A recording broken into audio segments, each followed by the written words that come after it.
All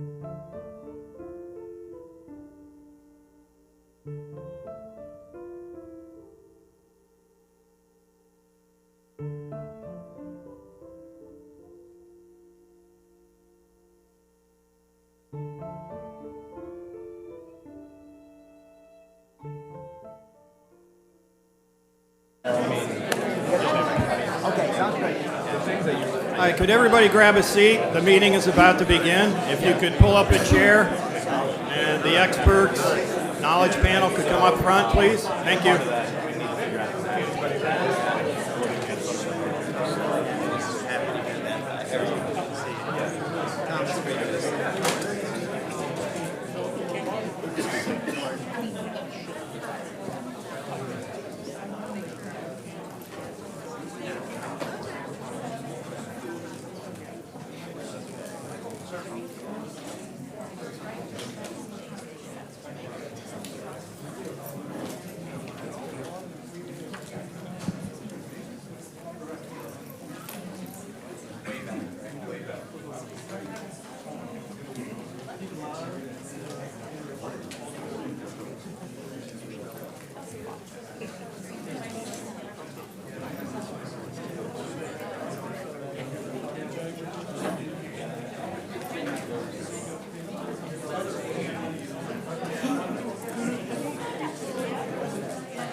Good afternoon, everyone. I'd like to call the Governing Board Workshop for July 10th to order. Before we get started, I'd like to ask Charlotte Roman to lead us in the pledge.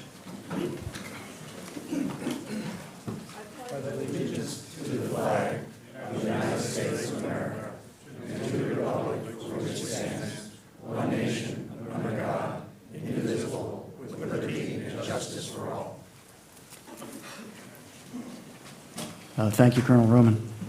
Before we get started, I want to welcome the public and thank our two panels for being here, and thank you all for being here in this room. Mr. Martinez, I believe, is on the phone. Is that correct? I don't know if he can. Yes, I am. All right. Good to hear you, Charlie. This is a workshop. It's a continuation of our efforts to educate both the public and the board on some key topics. This is a topic that's near and dear to my heart. Living on Sanibel, looking at the estuaries. Terry Clark is going to be our facilitator. Thanks very much, Terry, for being here and helping us. He's got over 35 years of professional and project management, planning and employee development experience, which is going to be invaluable to us. So thanks very much. And I know you can run a meeting better than I can. We'll be out of here by midnight, I expect. With that, I'm going to ask Mr. Bartlett to lay out today's focus for the meeting. Yeah, thank you, Chairman. All right, again, this is the second water quality workshop, and this is an educational meeting for our board members in particular, although we all learn something from these meetings, so everyone has a benefit of them. There aren't any board decisions today. It's just an opportunity to learn about the two estuaries that are located in the Northern Everglades and Estuaries Protection Program, the St. Lucie Estuary and the Caloosahatchee Estuary. And so we'll have a good, robust discussion. We'll look at the data, and then we'll engage with these great panelists in dialogue to even learn more about everything that surrounds that information. There are a lot of estuaries in the South Florida Water Management District that we are all very interested in. I live right next to Lake Worth Lagoon, which is one that I'm very interested in.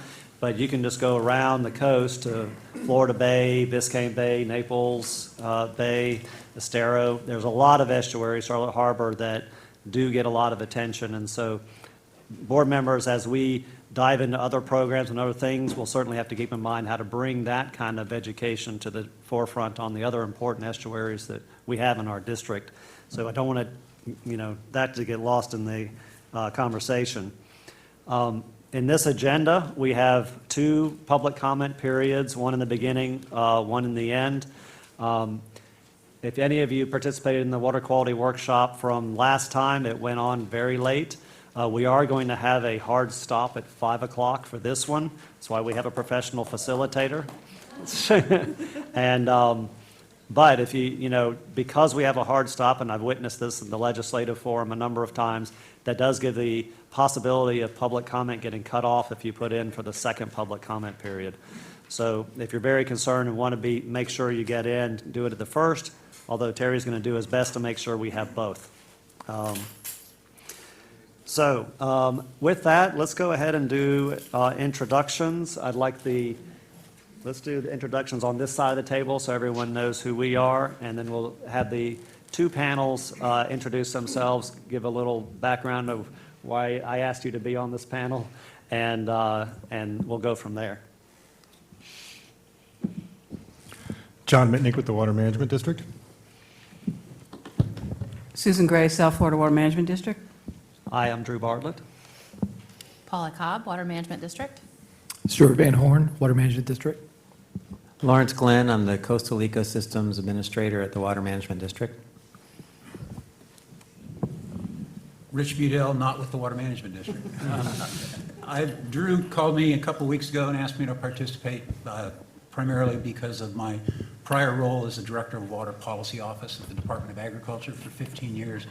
I've spent 30 years working in water resource protection and restoration programs, a lot of them in South Florida. But I am very familiar with the ag industry, and that's why he's put me on the panel as an ag industry expert. I'm Mark Perry, Executive Director at Florida Oceanographic Society, and been around for 40 years with this particular thing, grew up in that area, and really concerned about, the estuary protections, but also Greater Everglades ecosystem restoration, and been a member of Everglades Coalition, Rivers Coalition, many coalitions to try to get this problem solved over the years, and seen many district governing boards over the years, and very excited about this one moving forward. Good afternoon. I'm James Evans. I'm the Director of Natural Resources for the City of Sanibel. I've been with the City of Sanibel for about 19 and a half years now, working as a resource manager and biologist.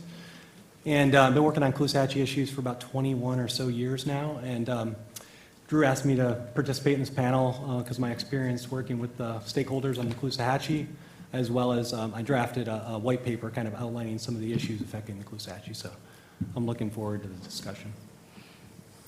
Good afternoon. I'm Tom Frick. I'm the Director for the Division of Environmental Assessment and Restoration at Department of Environmental Protection.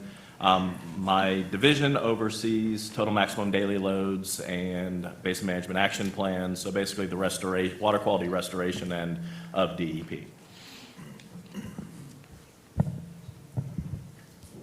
Chris Pettit, former Water Management District, I guess. I am the Director of the Office of Agricultural Water Policy for the Department of Agriculture and Consumer Services. Our responsibilities are the development and implementation of the best management practices, manuals, collaborative interaction with the agricultural stakeholders in terms of the implementation, and utilization of cost share to strategically target water and environmental goals as we implement the program. I'm Andy Reich, and I'm the scientific advisor to the Bureau of Environmental Health in Florida Department of Health. I've been working on algae issues with a number of folks around this table for the past 20 years, and want to thank the district for inviting the department to participate in this forum. Thank you. Alligator Ron Bergeron, board member, and seriously thinking about changing my name to Python Ron.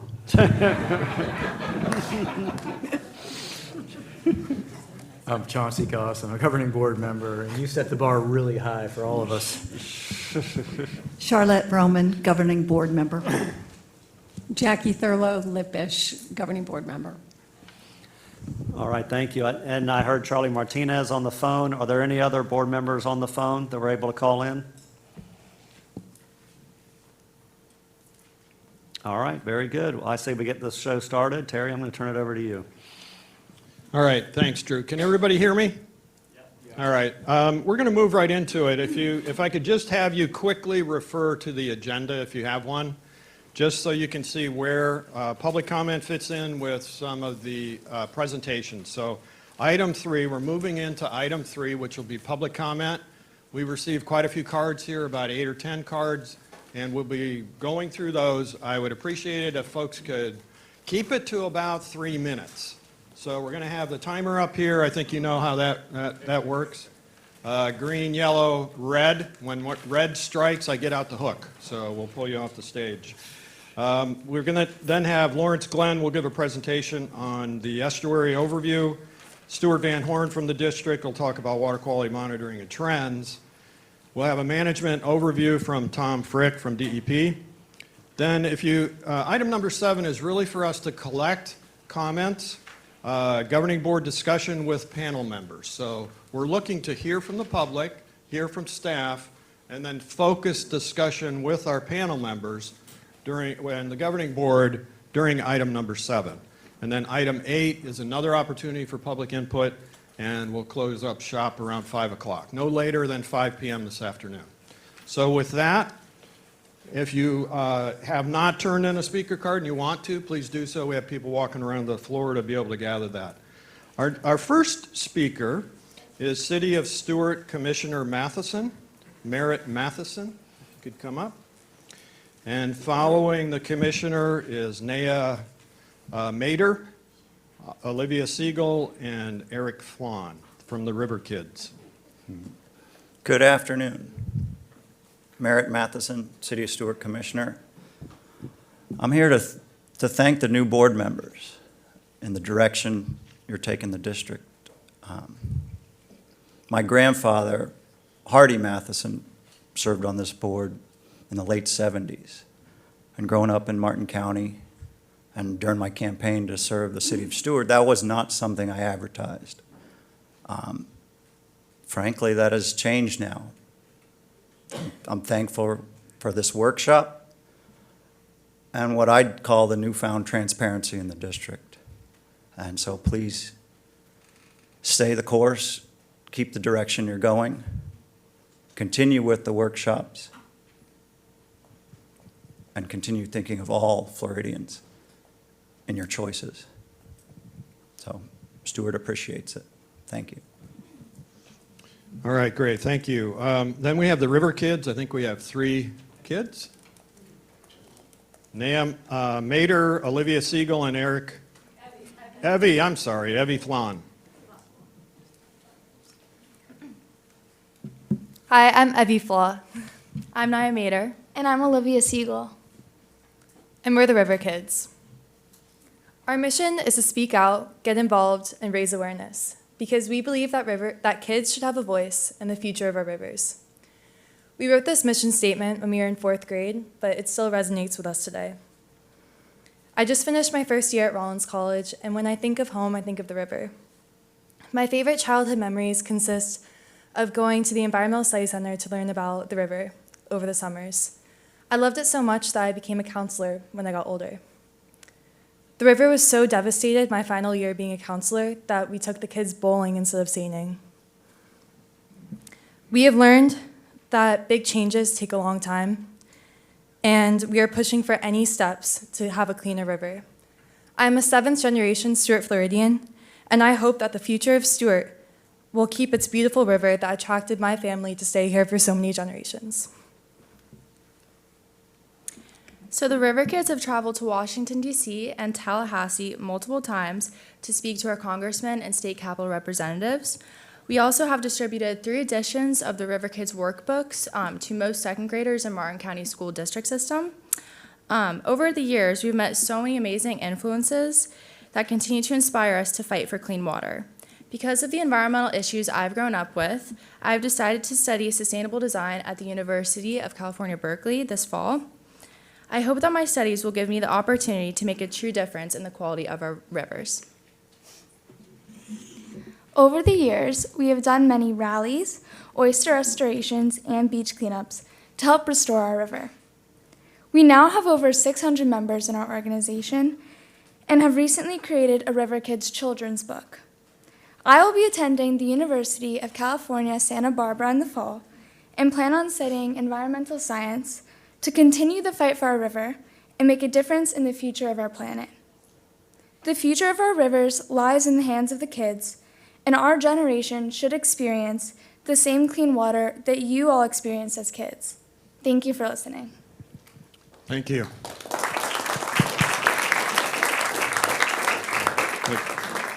The kids have grown up. We have Sharon Segrin. Sharon Segrin. Okay, and after Sharon, Mike Collins. Hi, my name is Sharon Segrin, and I'm a former senior executive at Motorola.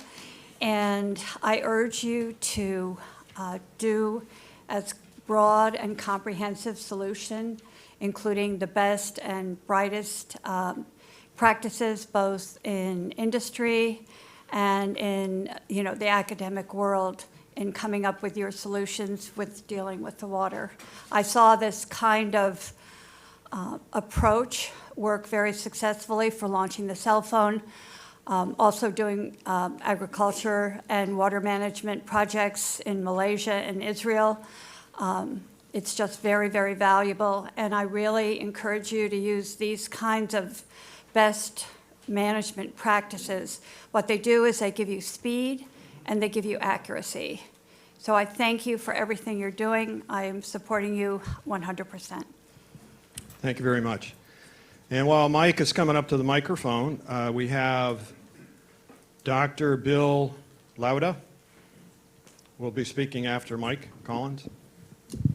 Afternoon. Good to see you all again. Listening in on the previous water quality workshop, there were a bunch of questions about projects north of the lake, why there weren't any. It's kind of a logical question when you look at everything, the way it all got scattered out, and the answer is, really kind of simple but disturbing. Back when we were putting the Yellow Book together back in the early 90s, the main focus was federal assets. We really were, most of the projects were focused towards the park, the wildlife refuges. The Kissimmee River restoration was underway. Nobody expected it ever to get as bad as it is. And then we ran up, and you guys are up against, is the fact that the Army Corps does not fund water quality improvements. So other than, Taylor Creek, Nubbin Slough, there really wasn't much that got thrown into the pot. I don't think anybody really expected it to get as bad as it did. But to go back to the Yellow Book and the process, if you're going to fix it, you're going to have to go north of the lake. If you're going to fix it, you're going to have to deal with the fact the Corps is not going to cost share it with you. The state is going to have to, pick the tab up for that. You're going to need a plan, and you're going to figure out some way or another to keep everybody on the bus to implement the plan, because that's where a lot of this has fallen apart. We started out with a huge amount of support. We started out with a huge number of people on board, and all of a sudden there were political philosophies getting involved. There were personal philosophies that were put ahead of, resource issues. And it was very frustrating, and you guys will find it frustrating if it happens to you. But I think if you put a good plan together, realistically look at what's coming. The good news is you have the political support that you need to get down the road. You've got the political support to get some funding from the state. I would suggest, having been going through this for the last 25 years, you find the projects that deliver the biggest bang for the buck, that can be done the earliest, build some momentum, because maintaining momentum with the federal government, with Congress, is not going to be easy. We got a lot of money coming this year, but you're getting money because it's an election year. It gets a lot harder next year. So put a good plan together, try to build some momentum with early projects. There's stuff out there that's been hanging fire for a generation. ASR, we didn't put ASR in that plan because anybody was in love with ASR. The Army Corps and the state put it in there because there was no other place, there was no other way to get the water stored. It just wasn't there. And you have to acknowledge certain realities, whether people are comfortable with them or not. And as you travel down that road, I wish you nothing but the best of luck. All right, thank you, Mike. Dr. Bill Lauda with representing FAU, and after Dr. Lauda, we have Joe Giglio. Yeah, Bill Lauda, Florida Atlantic University Department of Chemistry and Biochemistry in the Environmental Sciences program. My expertise really is pigment-based chemotaxonomy. I've done a lot of projects with the district, going back with Al Steinman and, unfortunately, the late Carl Havens, and Scott Haggerty, and currently with Anna Wisnika in Florida Bay and St. Lucie. I've been studying myself Taylor Creek area, and I think everything that's going on in Taylor Creek is applicable to St. Lucie and Caloosahatchee. I'm seeing Taylor Creek is, excuse anybody that lives there, I think it's a cesspool. So what I find, one of my pet peeves is the use of the term leaky septic tanks. Yes, a leaky septic tank will pollute. All septic tanks pollute. The saying, the grass is greener over the septic tank, is incorrect. I've got a septic tank on 5 acres. The grass is greener over the drain field, okay?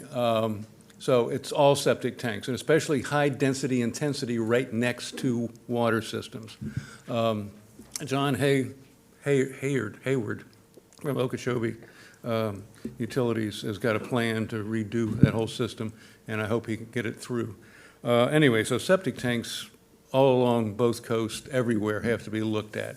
Then the other one is, we have an ag person here, I heard, is I'd like to see ag, especially big ag, install their own STAs before, and clean their water before they put it into our water, okay? Give up a little of their land, make an STA, clean it, have holding ponds. Cattle and horses have to stay away from the water. I've got pictures of cattle and field frisbees, if you want to call them, meadow muffins, right in the water system of Taylor Creek. And I'm sure this is going on any place you've got cattle next to water. I've been studying phosphorus pollution from horse manure for about 15, 20 years now.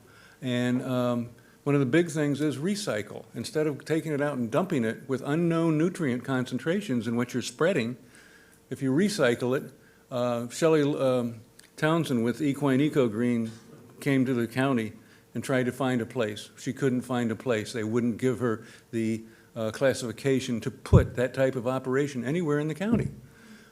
She mentioned it to Ocala.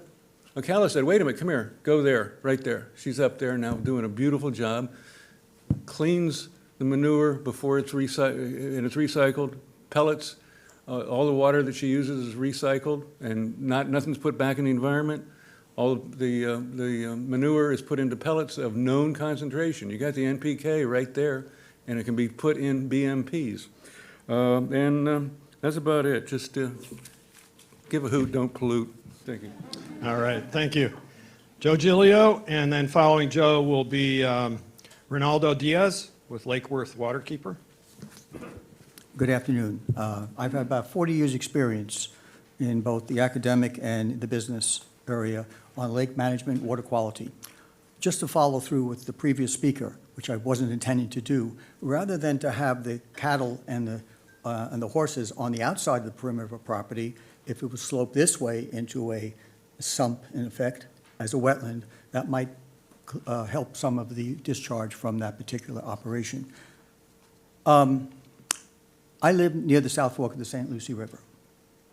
And so I did a little evaluation of what its quality is. If we start up with 100% quality in the 1850s, hard-bottomed, seagrass, clams, fish, et cetera, 6 feet deep. Today, that system is composed of 50% of the benthic bottom community and 50% of the open water. The benthic bottom community is now filled, on the average, about 4 feet of black muck. So if I look at the quality, I take the 50%, that's the bottom, and I throw it out, it's 0. I look at the remainder, 50%, the open water, and that's about 2/3 full. 2/3 of 50% is 33%.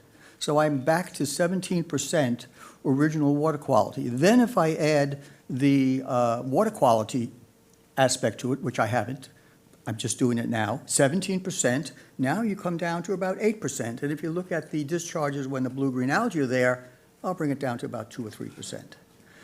That just to set you up for an idea that the South Fork of the St. Lucie is the epicenter of the discharges from Lake Okeechobee to the East Coast. Then you look at that, and then you follow it through to the confluence at the South Fork of the St. Lucie with the St. Lucie River and the Southern Indian River Lagoon, and you're down to an area maybe about 50-40% of functionality, form, and function. Just to give you an idea, that same idea could be spread for the Caloosahatchee, because they get the same discharges. Actually, they get 2.3 times amount. Lastly, I was talking to my representative, Jackie Thurlow-Lippisch, and she says, Joe, before we speak, give me an idea of what you want. So I ended up with, rather than one page, I have 20 pages. The reason why Jackie hasn't seen it yet is because I have 4 questions. And those questions could be really helped if somebody from the district could really answer the question or give me in the right position. So I have this piece of paper. I don't know who to give it to. I have it for Chauncey. If you would take it, I will give it to you. I'll take it, Joe, and I'll make sure it gets Yeah, thank you. distributed around. Thank you.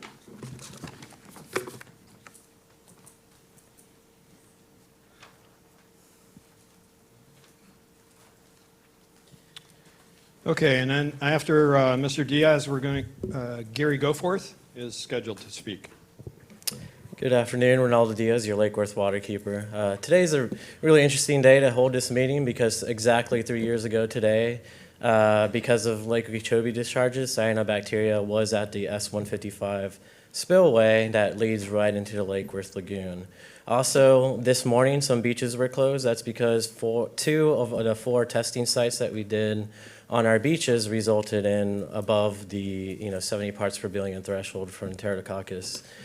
So a while ago when this meeting was being talked about, I was excited because I saw it just said Northern Everglades.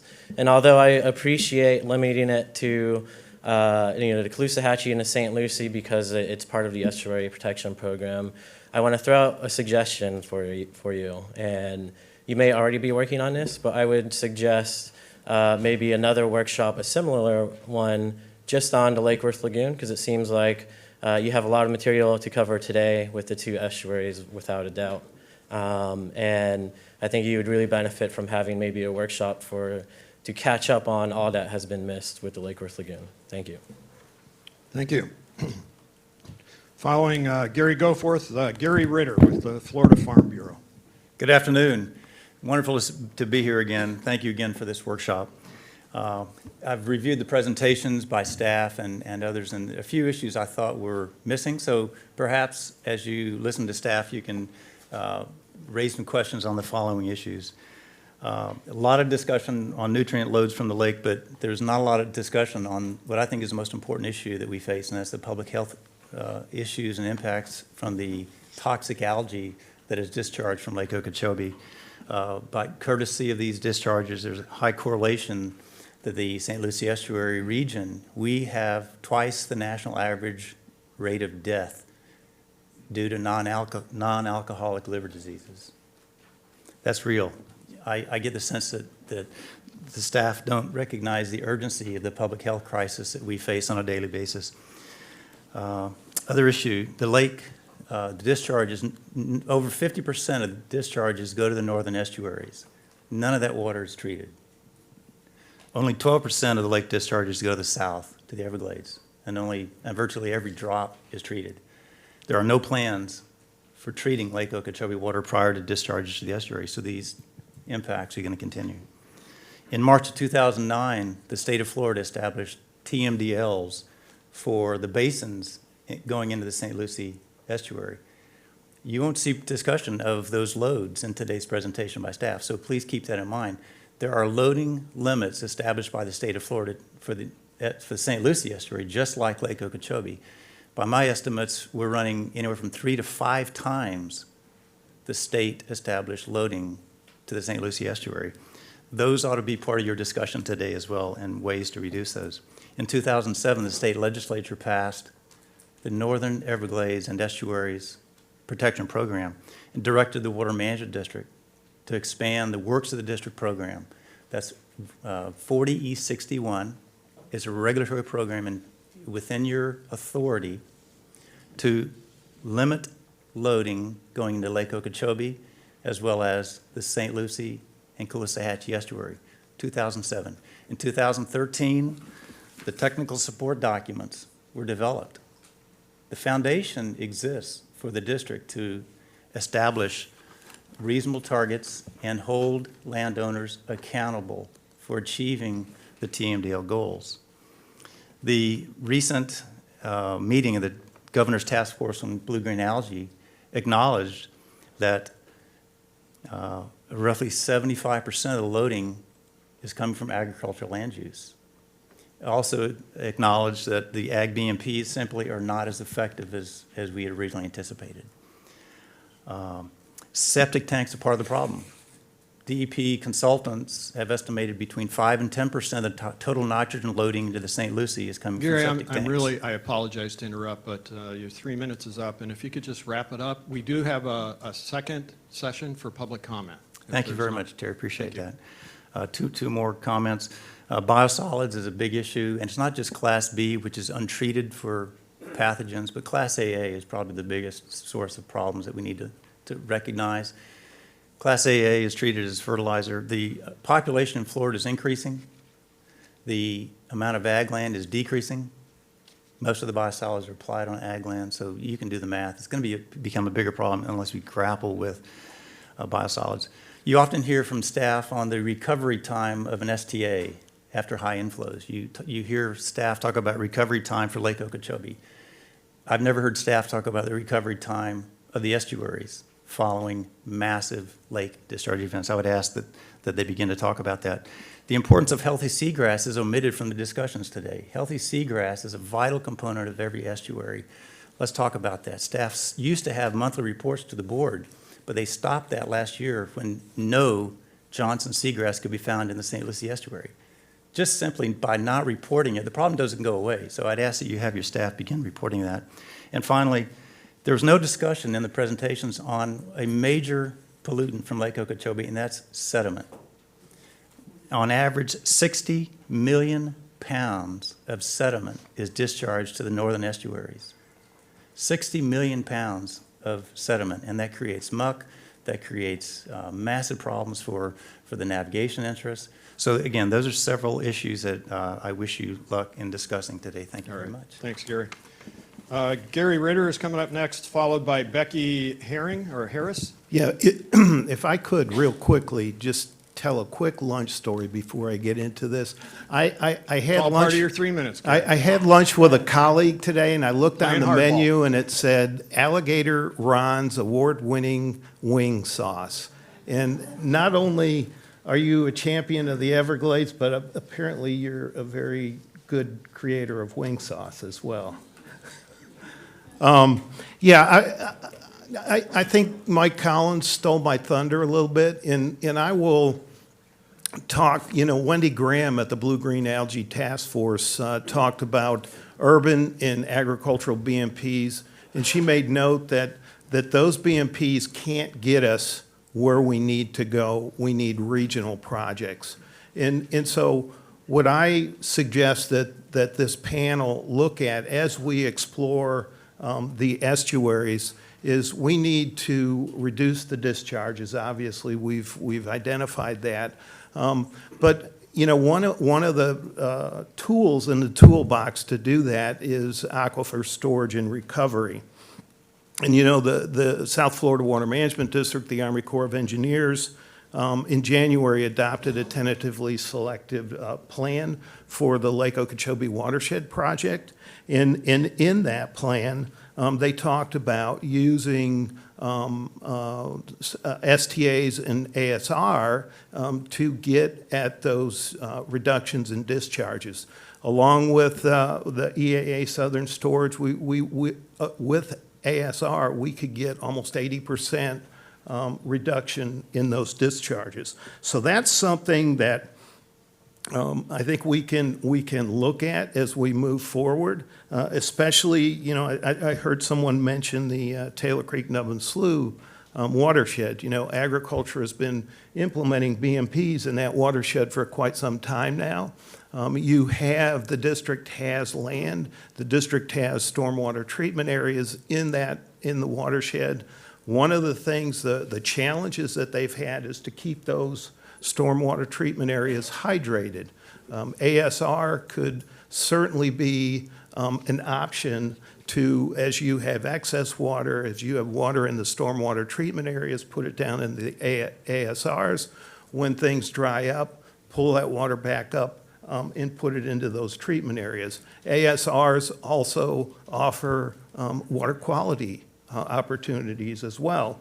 And we all know that Taylor Creek Nubbin Slough is a high loading watershed. So, There's many factors for that, but I think ASR, aquifer storage and recovery, could be a good option for us to use in the immediate time frame. Thanks. Great. Thank you, Gary. Following Becky Harris will be Newton Cook. Okay, this was Drew's idea. And blame it on Drew, right? Don't you get all the blame? You can have her for at least 3 minutes and maybe more. So in reference to what Gary was saying about the liver disease, I think you all know Pandora is one of the dogs, one of 6 dogs that got sick from the blue-green algae and went into liver failure. So it is real. So anyway, I wanted to talk, I'm so excited for this meeting, and I thank you all for what you're doing. And I'm excited for the water quality reports that we get from Florida Oceanographic, and I can't wait to hear what Mark has to say. I know I have sent these water quality reports to you guys. If anybody hasn't seen these from Florida Oceanographic, they're great tools. Essentially, weekly, they give a grade to the estuary based on pH, water temp, visibility, salinity, all sorts of stuff. And what's important is that on July of this year, we got an 82%. But July of last year, we got a 65%. And obviously, we still have our basin runoff. We still have our septic systems. And those obviously need improvement. But I think the major difference from this D to a B is the zero discharges. So I thank you all. I thank the Corps for what you guys have done to give us zero discharges, and I hope it continues. So thank you. Also, Tom, I'm looking forward to hear about the BMAPs and the BMPs, because that's important for all of our waterways. I think we need more, whether it's restrictions, enforcement, penalties, need improvement, and then if we could just make them mandatory and not voluntary. That would be great. You can have Pandora. See, oh, there, she wants you. See? All right. Thank you. We got to give her to the key players here. Yeah, that's a hard act to follow. It is. I think we.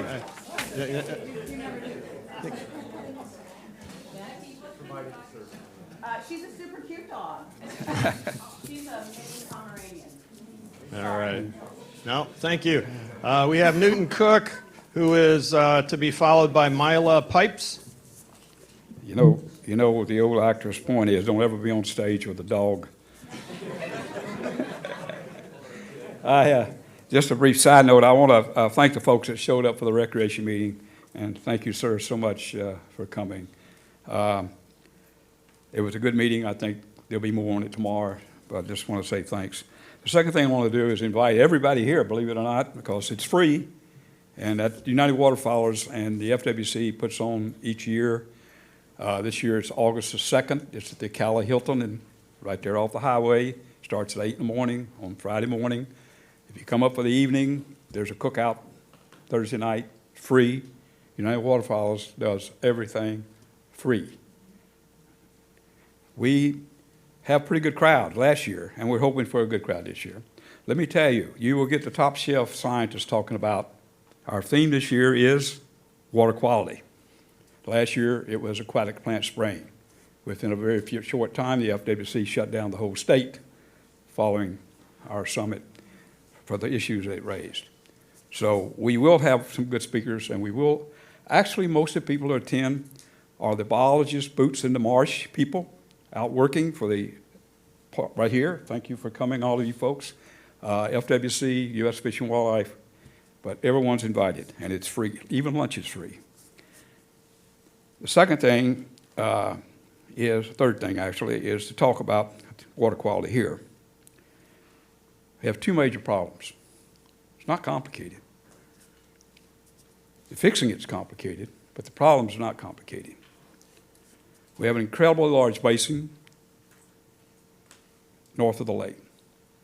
We have BMPs that are not being enforced north of the lake. We have incredible sources of pollution north of the lake. About 500 plus tons of phosphorus, pure phosphorus. If you put that in a bomb, it'd blow up half a town. But comes down into the lake every year during a number of 1,000 tons. And we wonder what the problems are. They're not anywhere too far. All north of the lake, big problems. That comes in every year, year after year after year after year after year. We have legacy in the lake. We have muck in the lake. So the first thing we've got to do is clean up the water coming in from north of the lake. We can address the quantity situation a little differently. I have my own preferences, but that's not for today. We're on quality. The other problem we have with the lake quality is the bottom of the lake is covered with 50 years of legacy pollution. It ain't going nowhere except out to the estuaries. There's only one way to fix that. That's to get it out of there. You cannot demuck it, it never gets dry enough. And I am a proponent of putting some deep injection wells, maybe a half dozen, in the muck basins. And the FDEP, I've chatted with them. They'll take the slurry, put it down into the boulder zone, and we'll start taking that muck out. And it'll take a lot less than 50 years to get it out of there. We'll never get it all, but we will reduce the muck and the pollution going to the estuaries. Thank you. Thank you, sir. Mila Pipes, and then followed is Wilson McQueen. Good afternoon, Nyla Pipes with One Florida Foundation. A lot of what I wanted to say has been said already. I agree with much of what Mike Collins says. I'm interested to hear more about what Newt is working on regarding that deep well injection conversation regarding the muck, because he's not wrong. We don't really know what to do with all that sediment. I would say that that problem extends further than just Lake Okeechobee, but let's start there, that being the heart. As far as north of the lake goes, ASR wells are our most immediate bang for our buck. You don't have land purchases. You don't have to fight with the fact that it's hard to hold water north of the lake because everything flows with the groundwater, which was referenced talking about those stormwater treatment areas and having to keep them hydrated.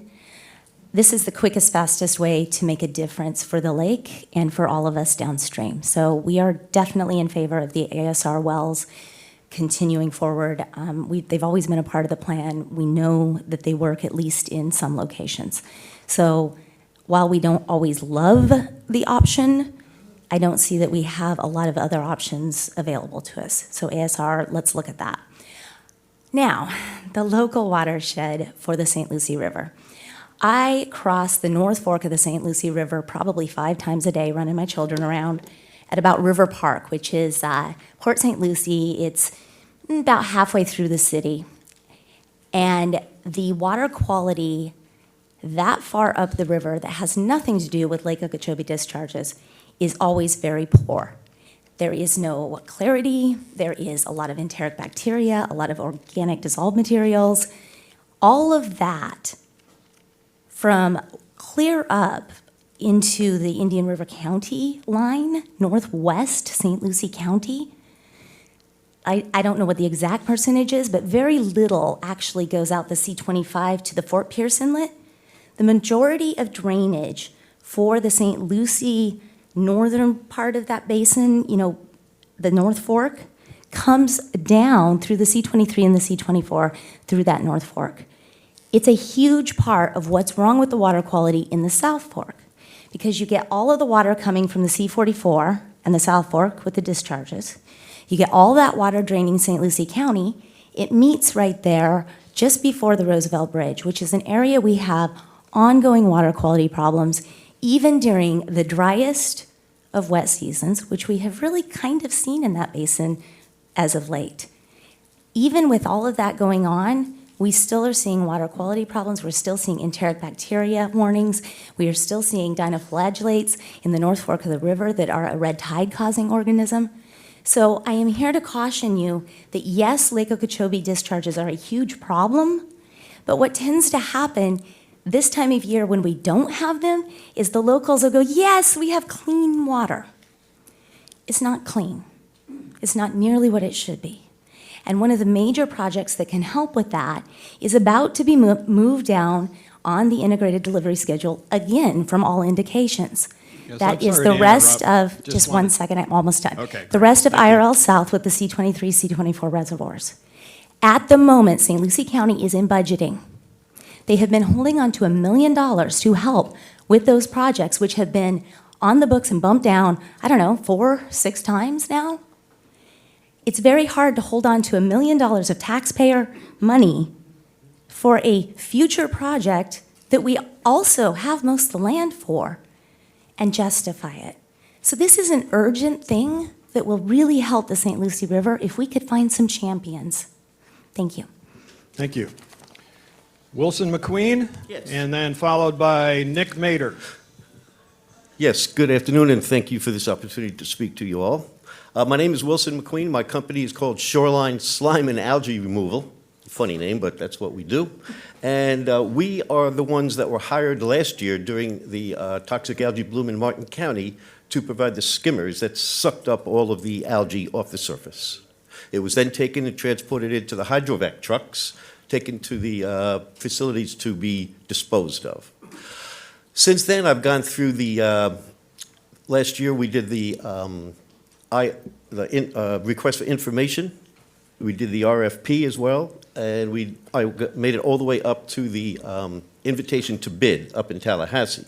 When I got there, I found out that not only do they want us to remove it, but we have to deal with disposing of it, and that's a whole nother animal.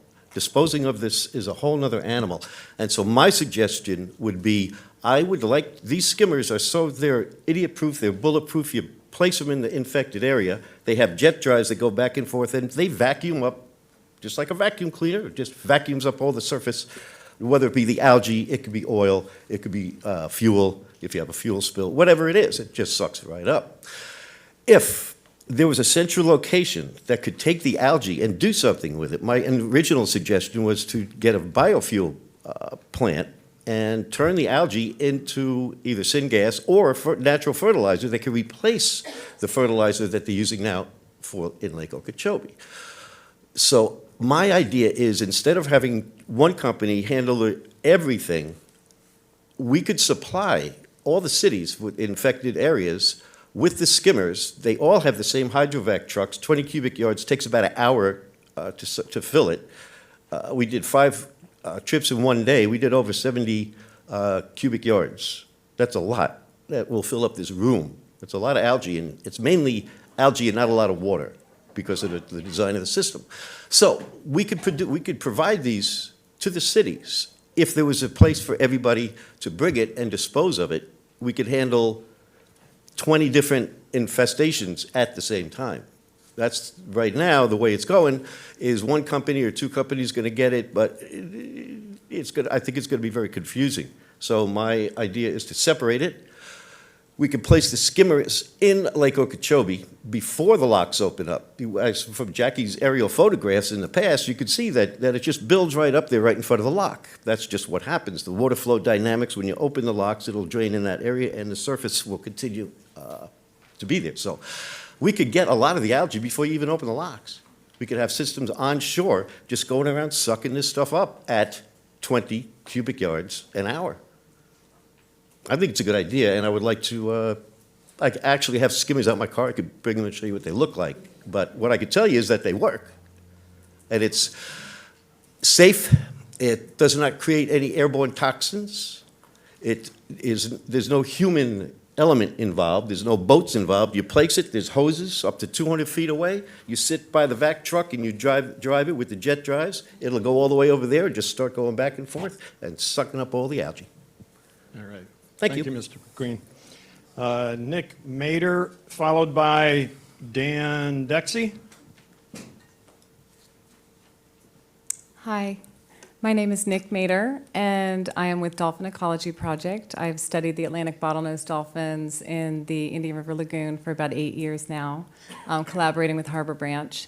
And this is really just a cry to speak for the dolphins and to give them a voice since they don't have their own, and just for everybody just to have a reminder that they are big, beautiful minds in the water. They are mammals and they live in families, and we need to protect them. They're in many waterways in Florida, and I think we need to think about them, especially, I was listening to Gary Goforth talking about the health implications for humans. Well, they don't go anywhere. They stay in the St. Lucie River and the Indian River Lagoon. They don't go out in the ocean. they're two different populations. So they live in this toxic algae when it comes in, and the muck and all the pollutants. And I just wanted to remind everybody to think about them also. Thank you. All right, thank you. Dan Dexy, and then followed by Marissa Carozzo.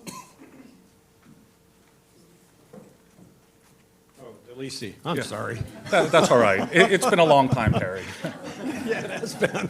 You haven't checked your Facebook page much, I guess. So, Dan DeLisi, I'm here today as a consultant for Lee County on water policy issues. Know most of you. I was a former governing board member. I do want to make a couple of comments about the Caloosahatchee watershed itself. I mean, it's a very large and complex watershed that's made even more complex by the fact that you have 3 counties that stretch between the lake and the estuary, and a 4th county that drains into the Caloosahatchee watershed as well, Charlotte County. And so, you know, when we look at water quality issues, if you look at the water quality data that is in your backup information, it shows that about 12% of the nutrient loading into the Caloosahatchee estuary is from the non-tidal portion, which is upstream of S79, the Franklin Locks. And so if you look at what's in Lee County, what Lee County has control over, what they have the ability to affect, you're looking at, you know, somewhere around a little less than 20%. They have some land, you know, rural land east of Franklin Locks. But most of that, the vast majority of the nutrients that are coming in from the watershed, Lee County has no ability to affect. You know, it's just outside of their boundaries.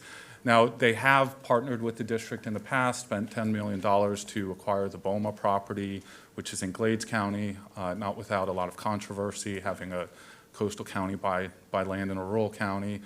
And, you know, certainly that's something that we want to see implemented.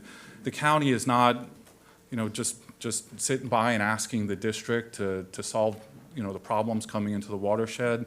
The county has invested over $62 million in water quality projects within the county. They have invested over $400 million in land acquisition in the county, an incredible sum of money. And, you know, they're looking at septic to sewer conversions to deal with the additional nutrients that come from septic tanks in the area. But at the end of the day, with 80% of the nutrients flowing in from areas eastward of Lee County, that's what a regional agency is supposed to do. A regional agency is supposed to coordinate multiple counties to come up with the projects that solve this problem. And that's DEP, that's the Water Management District. Certainly, you know, under Mr. Frick's leadership, if, you know, DEP is moving quickly to get the BMAP expanded to the non-tidal portion, that'll go a long way. Thank you all for the C43 STA. That's incredibly important. We've been working on that for a long time. BOMA, we need to get implemented. We need to find the funding and get that. But we need as many water quality projects as possible within the watershed. And it really needs to be spearheaded by regional agencies such as yourselves. So with that, I wish you luck. Thank you for having this workshop, and thank you for everything you're doing. Thank you, Dan DeLisi. Marissa Carozzo, followed by Lee Simmons. Good afternoon, everyone. For the record, Marissa Carozzo on behalf of the Conservancy of Southwest Florida. We first want to say thank you again for reinstating these workshops. I think this is a really valuable forum to receive public input as well as interact with all the expert panelists that you bring together. I know that we have a lot of comprehensive presentations that you'll be receiving, so I'm going to keep comments short and just a few points we'd like you to consider during your discussion today. The first is on water quality quantity and water quality monitoring resources. So first, do we have enough monitoring to achieve multiple objectives? So for example, do we have the data to identify nutrient pollution hotspots? Do we have the information to understand the flow dynamics in the watersheds? In the Caloosahatchee, for example, we've had a lack of flow monitoring in recent years, and several agencies, including the district, have partnered to install 6 additional flow monitoring stations to start to fill in those gaps, but we will certainly need more. And without additional funding, that will be very difficult to achieve. So do we need additional resources in terms of funding to put those in place? So without that flow data, we can't calculate the loading accurately, and it makes it even more difficult to evaluate progress towards meeting the TMDL and BMAP goals. So to that end, we also think that the other half of this equation is monitoring progress, is the monitoring of the large-scale projects, is the monitoring of smaller-scale projects, and the monitoring of agricultural best management practices sufficient to evaluate progress. So as Mr. DeLisi actually mentioned already, is that identifying additional storage and treatment within the Caloosahatchee watershed, as well as expediting and completing our currently ongoing projects, is also a really important aspect that needs to be pursued in order to restore water quality. And finally, another aspect that has already been mentioned was the works of the district, but I wanted to note that during the Blue-Green Algae Task Force meeting last week, there was some very good discussion about this south of the lake permitting program and understanding how we could translate the successful aspects of those permits and monitoring into the other watersheds. So we certainly encourage the district and the governing board to consider this during your discussions today, and the more we can store and treat water at the source, the better. So we look forward to your discussion. Thank you for your consideration. Thank you. And our final public registered to speak this morning, or this afternoon, is Lee Simmons.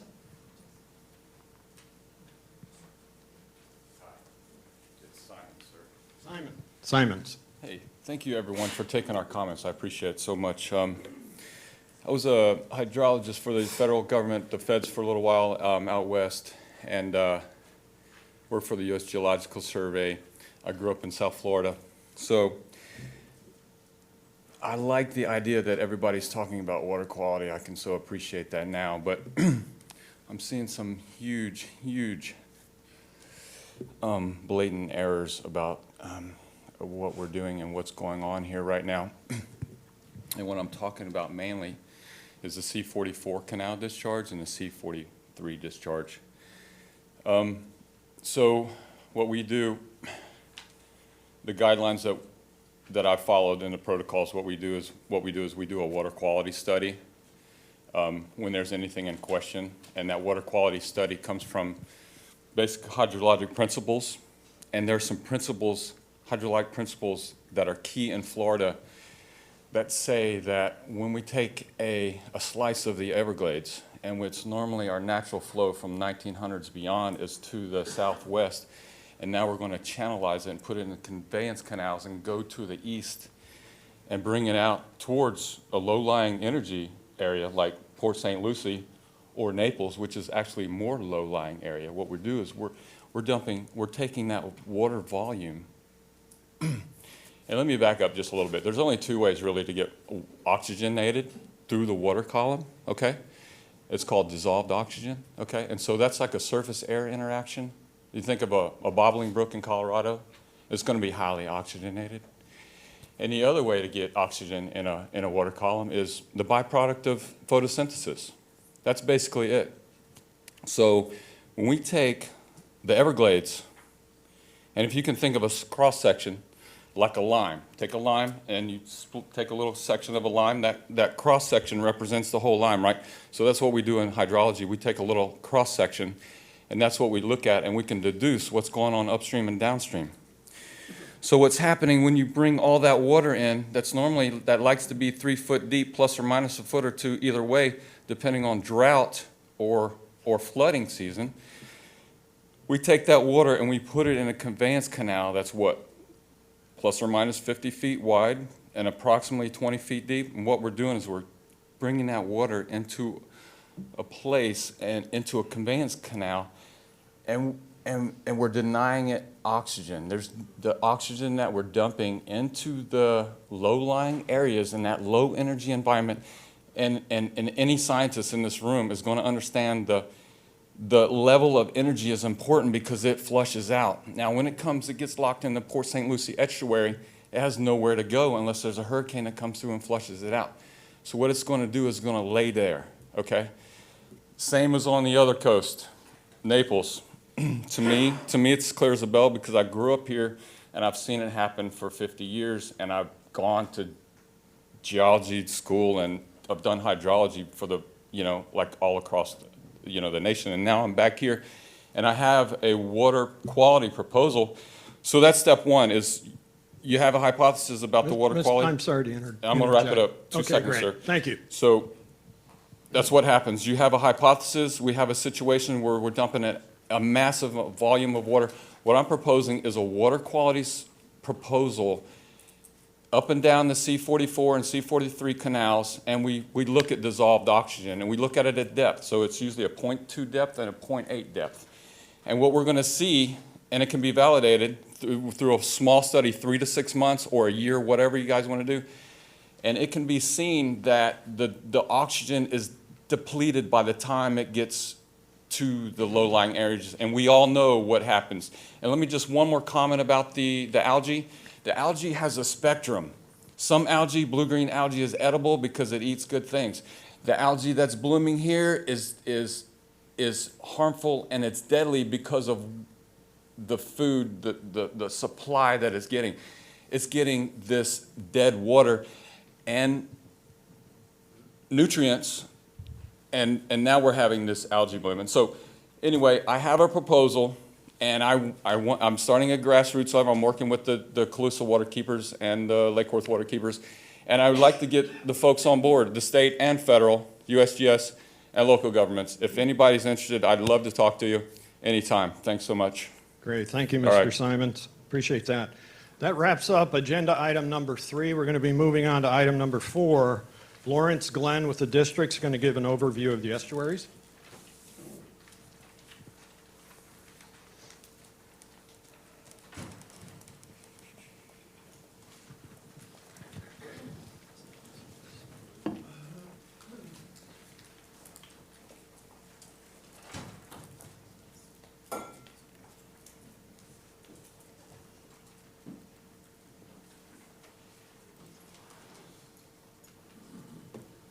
Okay, well, thank you very much for having me today. What I'm going to present basically is an Estuaries 101 to kind of lay the foundation for where we're going to go then with water quality. So the big picture topics and questions, we want to kind of tell you up front, what it is we're looking at. So as we go through this presentation, you can be kind of aligned to what I'm presenting and where I'm going with this. We're talking about water quality attributes in estuaries. We're going to look at salinity gradients. Salinity is you're trying to look at what are the drivers for the ecology of the system. We're not giving a complete review of all of the ecology that's here. This is a water quality meeting today, but ecology is very important, and these are the things that kind of get driven by it. So salinity gradients, water quality, we'll go over some nutrient data. We'll talk about how phytoplankton respond to the different nutrients that are in the water column. That's a big issue right now with blue-green algae. We'll go through characteristics of the northern estuaries. How were they originally? How altered are they now? Because that's one of the big issues that we're seeing that lead to our water quality problems, is because they are such an altered system. We'll end with the freshwater inflow effects on the dynamics within an estuary. A lot of our estuaries, we get too much water at one period of time. We don't have enough water in another period of time. And what are the interactions that go on there? And the real big take-home message here, if I can say anything, is estuaries are very, very dynamic systems. They're not static. They don't like one thing all the time. We'll talk about gradients and how important that is, but different seasonal components, they're not static. Highly, highly dynamic. So we'll talk about estuaries and salinity, and the salinity gradient is a really big and key thing. And for the Ecological Conditions Report every month, I get up and I talk about salinity gradients. We finally found a diagram here that doesn't have hard lines in it, because a gradient is meant to be from one to the next with gradation in between. So the take-home message here is gradients aren't stair steps. You don't reach a certain point along an estuary and all of a sudden there's a dramatic change typically in salinity. It's going to kind of gradually change from one salinity to the next. And if you look at this picture, you see where the river comes in. We have, if we were talking about salinity, this would be your freshest water, and as you come through from the fresh, you get to brackish. That's a mixture of fresh and salt water. And then you get to the where you meet the open ocean, and it's salty. So this is really important. And organisms are going to partition themselves within an estuary in one circumstance based on their salinity needs. So there are going to be some organisms that want low salinity. There's going to be some that want high salinity. That can even change during their life history. Snook, a really popular sport fish. This fish will make its way to the, if you're on the East Coast, we call them inlets. If you're on the West Coast, we call them passes. You know, they form these really large spawning aggregates in the passes. And then when they have, after the spawn, the juveniles move from that salty water up into the estuary, into the area where there's not as much fresh water. And that's a nursery function of the estuary. Blue crabs do just the opposite. They have their spawn. Those small larvae want to go out and ride out of the estuary into the ocean to have high salinity for a period of time until they become adults, and then they come back into the estuary. Then even female crabs and male blue crabs like a little bit different. Males like it saltier. It's kind of ironic, but they like saltier. Females like fresher. So you have life history stages that can partition themselves within a gradient. You have certain organisms that want to be within that niche that they have their best ability to survive in. So what happens when you have benthic organisms and you have a rapidly changing salinity gradient? They can't move. The ones that can move are going to follow that gradient, and they're going to try to stay in their sweet spot. When you have oysters, for example, and you have a great freshwater inflow that comes through, are they physiologically adapted to deal with that? You know, different organisms have different abilities and tolerances to do what's called osmoregulation, or regulate their water within them to maintain a certain salt level within their body, if you want to say. So oysters, they're going to just shut down. They're going to close their shell. They're going to say, okay, it's bad. How long can I stay here until it gets good again? So that's one thing that you can do. But so we, and I heard Mr. Goforth talk about resilience, something that we're starting to look at because we get questioned quite often. You know, how long can oysters maintain or take, you know, high freshwater inflows that has low salinity? And we're doing work here at the district to try to get to those questions. But organisms are going to have their preferred range. They're going to have a range that they can tolerate. Then they're going to have a range that they don't do well in, and that can lead to death.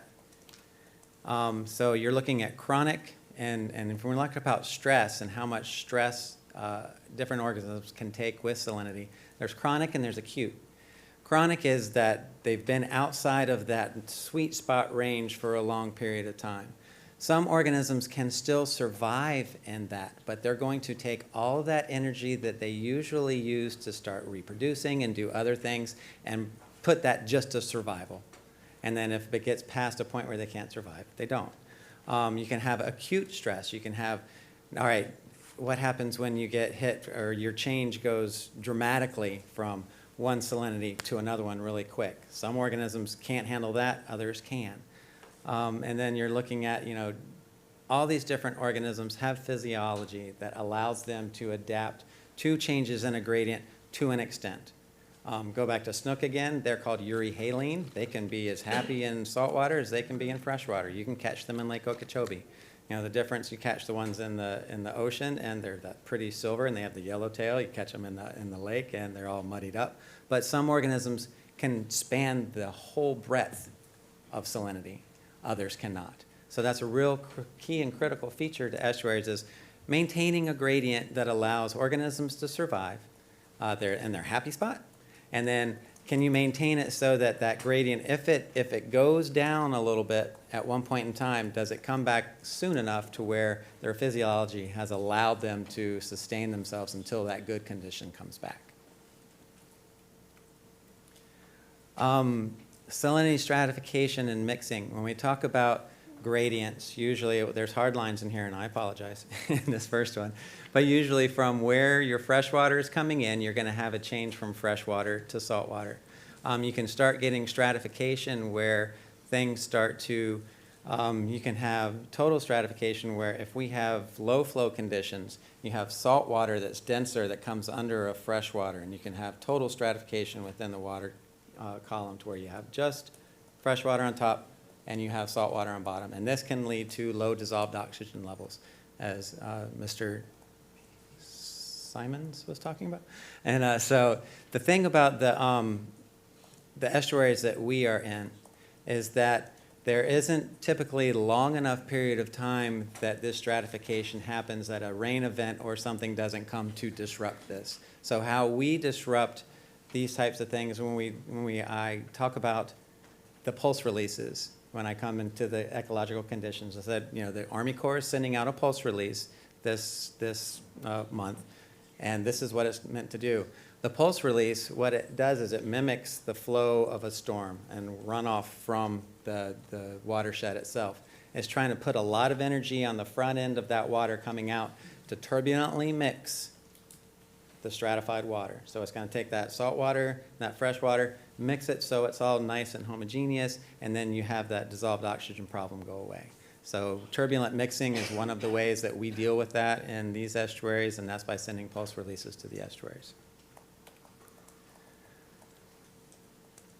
Light attenuation is a really key and critical feature to how the plants, the submerged aquatic vegetation in these estuaries, how do they kind of respond to what's going on with freshwater inflows. Now, light attenuation is the amount of light that is not going to make it to the bottom.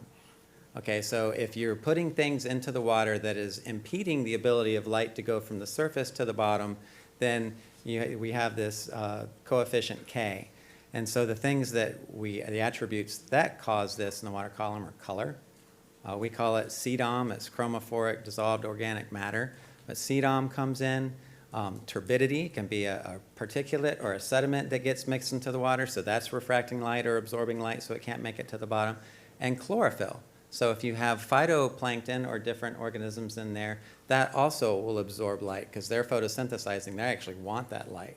So what we look at here is how much light can actually reach the bottom substrate where the plants are growing. And these different principles, how much color comes in, how much turbidity comes in, how much chlorophyll comes in, are big players in how plants can establish themselves in estuaries. We talk about nutrient cycles and sources. First, we look at external sources. What are the external loadings? We have the big nutrients in play that most people think about are phosphorus and nitrogen. We have phosphorus mining. We have farming practices going on. We have a whole bunch of different things that are adding inorganic and organic nutrients into the system. For any of those of y'all who had the opportunity to take organic chemistry, yay. I'm going to just give you a real quick lowdown of what's the major difference between an inorganic nutrient and an organic nutrient. Now, the whole study of organic chemistry is based on carbon. Carbon is an amazing building block. It's just you can build all these really cool things with it, the ultimate tinker toy.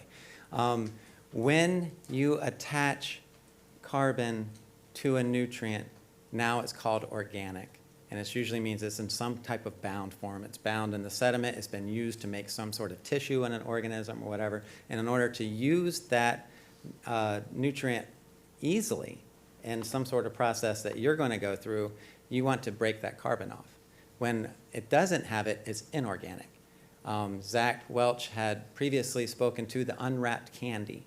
This is what this is. These are inorganic nutrients are the ones that are free and available right off the get-go to be used. Organics are in there. They can be used, but you have to provide the energy input to break off that carbon to use it.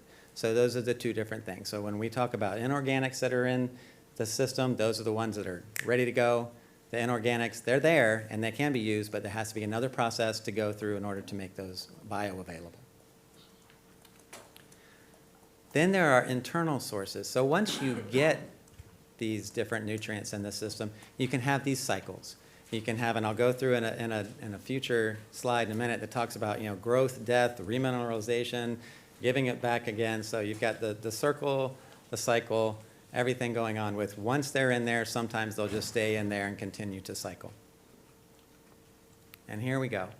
So when we look at phytoplankton and nutrients, we have different types. We have cyanobacteria, dinoflagellates, diatoms, always present. When we talk about blue-green algae, and it is typically present in freshwater systems, it can be present in saltwater, marine, brackish systems. It's when something happens in the system that allows one to grow at a much more robust rate, quicker rate, unchecked rate, algal bloom.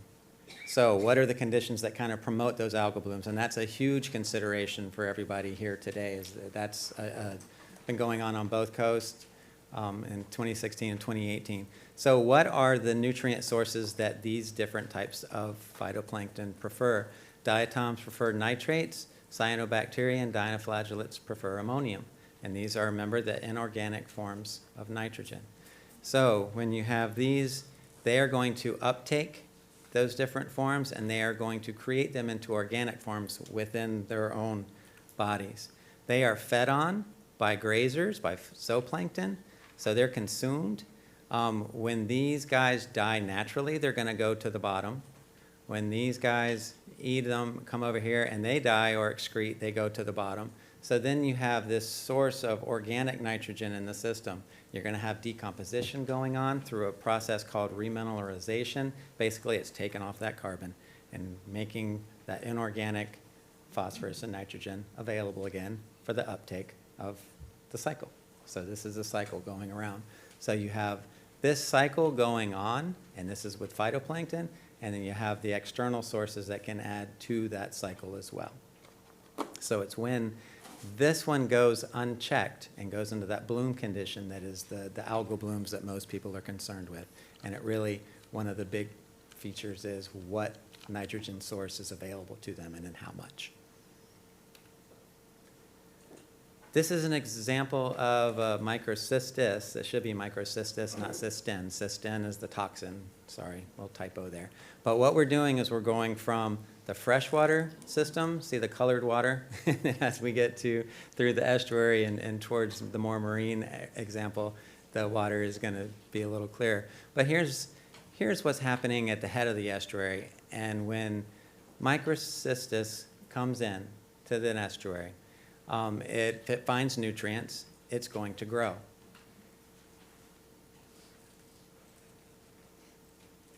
Oh, thank you. Appreciate that. Okay, so it comes in, it finds nutrients within there.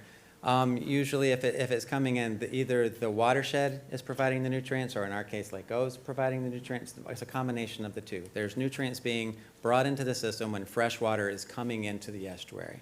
So if it's in large amounts, this algae is going to start to reproduce. If it uses up its nutrient at the surface, it has the ability to regulate its buoyancy going in search of food. So it can come to the bottom, it can say, oh wow, I found some nutrient here, that's fantastic. Now I need to go back to the surface because I have to photosynthesize. So it's gotten its food, has photosynthesis, it starts to increase. So you can go from that small little concentration that came in, or numbers, and then you can exponentially increase into a bloom condition because it can go wherever it needs to for food and then still come back up to the surface. So if those nutrients are there, it's going to try to find them. As it hits its salt tolerance, it'll start to die, and then it'll lyse. Microcystis produces the toxin microcystin. In last month's governing board meeting, I told you there's really 3 different conditions that these blue-green algae can be in. They can not be producing toxin, they can be producing toxin and not releasing toxin, or they can be producing toxin and releasing toxin. And we're still not sure as to what regulates each, but those are the 3 things that can happen. But if it has that toxin in it when it lyses, it's going to release that toxin. And this is one of the issues with trying to go and clean it up physically, is if you take it and you break the cell, then you're going to release that into the water column. So it puts us in that kind of position. But we've all seen pictures like this, where you have this really big, forming mat of dead lice cells. And this is usually in areas where it's stagnant, where it's been blown up and it's accumulated. It can go through this process really quickly, and pretty much it'll run through its process as long as more nutrient isn't coming in there. But it leaves this horrible wake behind it. So that's kind of what happens with microcystis in our estuaries is we put a lot of fresh water in there with a lot of nutrient until it can get to where it's going to actually die from either running through its life history cycle or because it hits its salt tolerance and dies. So if it stays too fresh for too long and too much of a gradient downstream, it creates that condition for a bloom. Going through some of the alterations in the Caloosahatchee through time, the headwaters used to be Lake Flirt. And then there was a canal that was dredged through Lake Flirt, through Lake Hippochee to Lake Okeechobee. So it was never originally connected to Lake Okeechobee. Now, what we consider the beginning of the estuary is here at S79, so you have a very narrow channelized portion before it gets into the open estuary and then comes down to the mouth.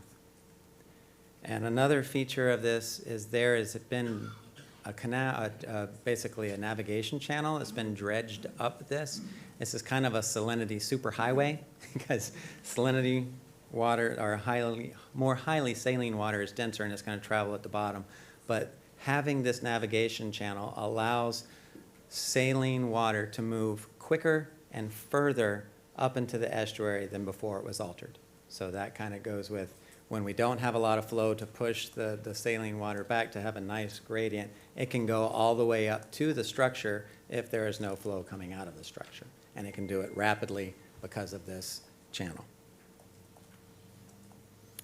Some characteristics of the Caloosahatchee. Average depth is about 9 feet except for that channel. It's 26 miles from S79 down here to Shell Point, where it meets San Carlos Bay and then goes into the Gulf of Mexico. It has a pretty rapid flushing rate as compared to some of the Chesapeake and larger estuaries that you think of. It can be anywhere from 2 to 30 days, and that depends on how much flow is coming out and what's happening with discharges or from basin flow.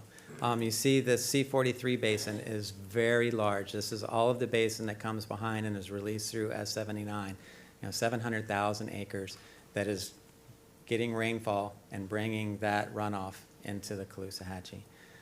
So when you look at the long-term average of the contribution of freshwater inflows to the Caloosahatchee, about 47% or roughly half come from Lake Okeechobee. Another large percentage, 47, I'm sorry, I messed that up. The majority comes from the C43 basin. Only 33% comes from Lake Okeechobee. And this is where there's a misconception. There are going to be times of the year when it's dry that more lake water is coming. When it's the wet season, more is coming from C43. So a lot of people, you can say Lake Okeechobee provides this water coming in, but the basin really, if you look over the long-term average, provides the most inflows into the system, because not only do you have the C43 basin, but you have the tidal basin. So that's about 67% of the inflows comes from the basin itself. Very large basin. Yes. I might be missing something, but your chart, is that, what years are that based on, or what? This is a long-term average. I think it's like a 20 or 30-year average. Which ones, which years? It would be now present going back 30 years. Okay. And so just looking at an annual water year, you have this part in green is the tidal basin, this part is the C43 basin, and this is from Lake Okeechobee. So you have periods where when we're doing pulse releases, it's mostly from the lake itself, and then during the wet season, oftentimes it's a large contributor from the watershed basins. We conduct a survey, which we call our surface trip. Basically, we have a boat that's outfitted with a water quality probe that's over the side of the boat that we take continuous data. So we're driving, we can drive the length of the estuary in a day. We're taking continuous data, and we can pull these maps together that show when we started at the top here, salinity was low, as we're coming down, you're seeing that gradient is changing until we get all the way to the saltwater portion of the estuary. It's a really neat real-time snapshot that we can provide, but we are trying to get to that, what different characteristics have a gradient and what don't. Color. There's not a really true gradient in color until you get down to the bottom of the estuary where the salt water is going to finally make that color dissipate out. And that's the chromophoric dissolved organic matter. At one point when it hits salt, it's going to drop out. So this is a highly colored system. And that's because so much water is coming from the tidal basin and the basin up to the north of it, where water has sat on the surface of the land. It has all the tannins in it that comes in, and the majority, and then the rest of the water is being made up by Lake Okeechobee, which is also a very tannin, darkly colored water. So this estuary is a highly colored system. Turbidity, or the amount of actual sediments, is pretty low. So really color is what is driving changes in light attenuation. And chlorophyll, it can have some sort of a gradient, but typically it has little spots where it cleans up and then it is a little higher. Not really cleans up, but so sometimes there is a gradient, sometimes there isn't a pronounced gradient, and it really has to do with what inflows are coming at what area at what time, and then what nutrients are there to allow. Remember, this is the phytoplanktons that are kind of growing at the time. So we'll switch over to the St. Lucie watershed and talk about some of the alterations that have occurred there. Historically, about 60% of the inflows in the St. Lucie came in through the North Fork. And after we have channelized this system, now you have about 25% coming here. We have about 25% coming right where the North Fork and the South Fork intersect in the mid-estuary, which didn't happen historically. And we have about 25 to 40% coming in from the C44. And I don't know why this slide got moved into the front of this part, because I was going to talk about the characteristics of everything else first, but just keep that in mind. Both sides are highly altered. And as we go through discussions at the end of this, that's going to be a really big component of why we're kind of in the problems that we are now from a water quality perspective, is because of this, very increased amount of alteration of the watershed itself. So the characteristics of the St. Lucie, it has a North Fork and a South Fork. So here's the North Fork, here's the South Fork. It intersects here with the Indian River Lagoon, and then with the Atlantic Ocean. So it has semi-diurnal tides. It's about 8 feet deep. It is a faster flusher than the Caloosahatchee, which you can imagine because it's even smaller. So it's 2 to 20 days. And its contribution or percent of inflows, again, the St. Lucie Basin is about 49%. The tidal basin is roughly 25%, and Lake O represents about 26%. The same period of record.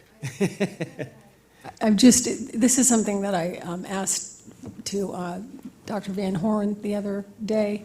I always struggle with these type of numbers because they seem to vary. So first of all, I just want to make sure that when I ask you the question on the previous, the circle, did you say it was from today back 30 years? It's about a 30-year long-term average. Okay. So you're exactly right. There will be years in there if it's where you're going to have different contributions. Sometimes there's going to be more contribution from Lake O from this percentage. Okay, so And if then I in went other back years- and I right. got 30 years worth of We your could have- data, 30 years, and I added it all up, these would be the numbers that would come up. Or you could have 30 pie charts that would change. Okay, and it's water years, not that that Correct. makes a huge difference when you're doing so Correct. many. And I just have to read this, because this is what I asked Dr. Van Horn. And this is, we're all trying to find something, I'll try not to take time here, but we're trying to find something to to have a Bible of sorts that we can refer to, because we can take all sorts of scientific information and read it 1,000 different ways, 1,000 different days of the week.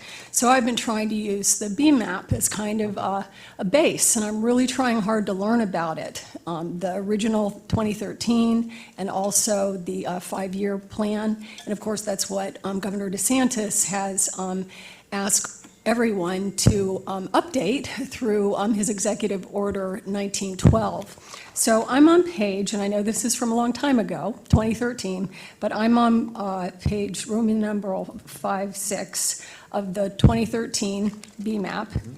And I know it's not your 30 years, but it says right on the front, in the front pages, an important consideration for the restoration of the St. Lucie River and estuary is that approximately 42% of the freshwater inflows from canals that discharge into the St. Lucie estuary are from Lake Okeechobee, based on data from 1996 through 2012.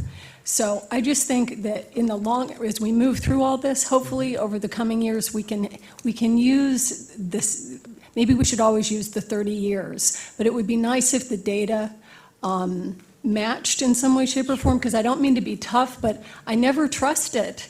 I always feel like they're trying to make it look like less Okeechobee water is coming into our watershed. And the bottom line is, of course, we've got problems, but that Lake Okeechobee water is the match. I've watched it. I've flown over it. I've documented it. I've written about it.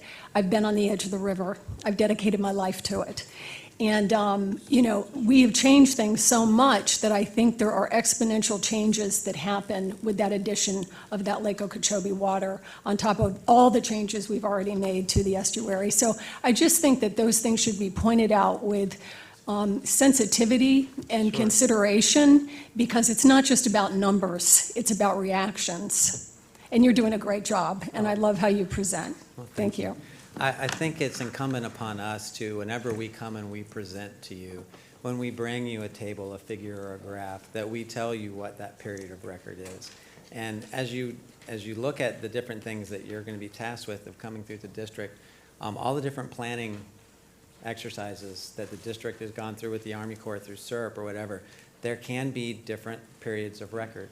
So I think it's really important to us to come to you to say, this is the period of record that this represents, because it can change even as we go through SFER, our South Florida Environmental Report, and we're constantly updating. So sometimes are we adding on to that period of record? Is it a moving 30-year period of record? So I understand where the confusion can come, for sure, and I think it's really incumbent on us to ensure that we do tell you what period of record was used, especially if we're making a decision, what is the premise behind this? Why was this period of record used? Because it can be sliced a lot of different ways. But we're not coming to you trying to be shady and move something and say, we're using this period of record because it shows this. We're always going to come to you because there's a reason why we're supposed to use a specific period of record, or we're trying to capture the greatest amount of climatic variability within a period of record, but we can definitely describe that to you as to why this was used. Is there an accepted standard of what is typically used? It changes. So no. It's really, sometimes it is what data does that system avail you? You might only have a certain period of time over which you've collected that particular type of data. So it's reader or consumer beware. Right, so in some planning processes, it's 40, when you look at Kissimmee River stuff, it's 30, but it's getting longer because when was channelization stopped? So it's just what's your focus? What's the project? What data do you have available? And you're typically trying to use the greatest period of record to capture that variability about the system so that you can make really good decisions based on those data. All right, thank you. Lawrence? Yes. Maybe if I could just add a little also to that for Mr. Goss and Ms. Thurlow-Lippich, when I go through my presentation, we use 1997 to the most current, 2018.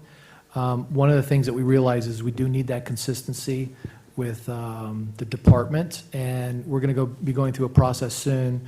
A lot of this data is going to feed into the BMAP updates that maybe you'll hear about later from Tom. But we're cognizant of those timeframes, and one of the things to be mindful of is not just the percentages, but what are the concentrations and the loads in total that are coming from the different watersheds. So as I go through my presentation, maybe there's some more feedback that I can get from you all in that regard. You're welcome. And so here is a water year, this past water year, or from June on, where you see there are periods of time where we have pulse releases going to the St. Lucie, which is mostly lake water, and then we have periods of time where lake water is cut off.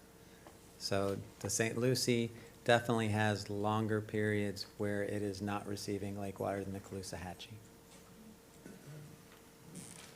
And then looking at, from our data that we collect, here is a typical gradient in April that is here for salinity, starting fresh and going to salt.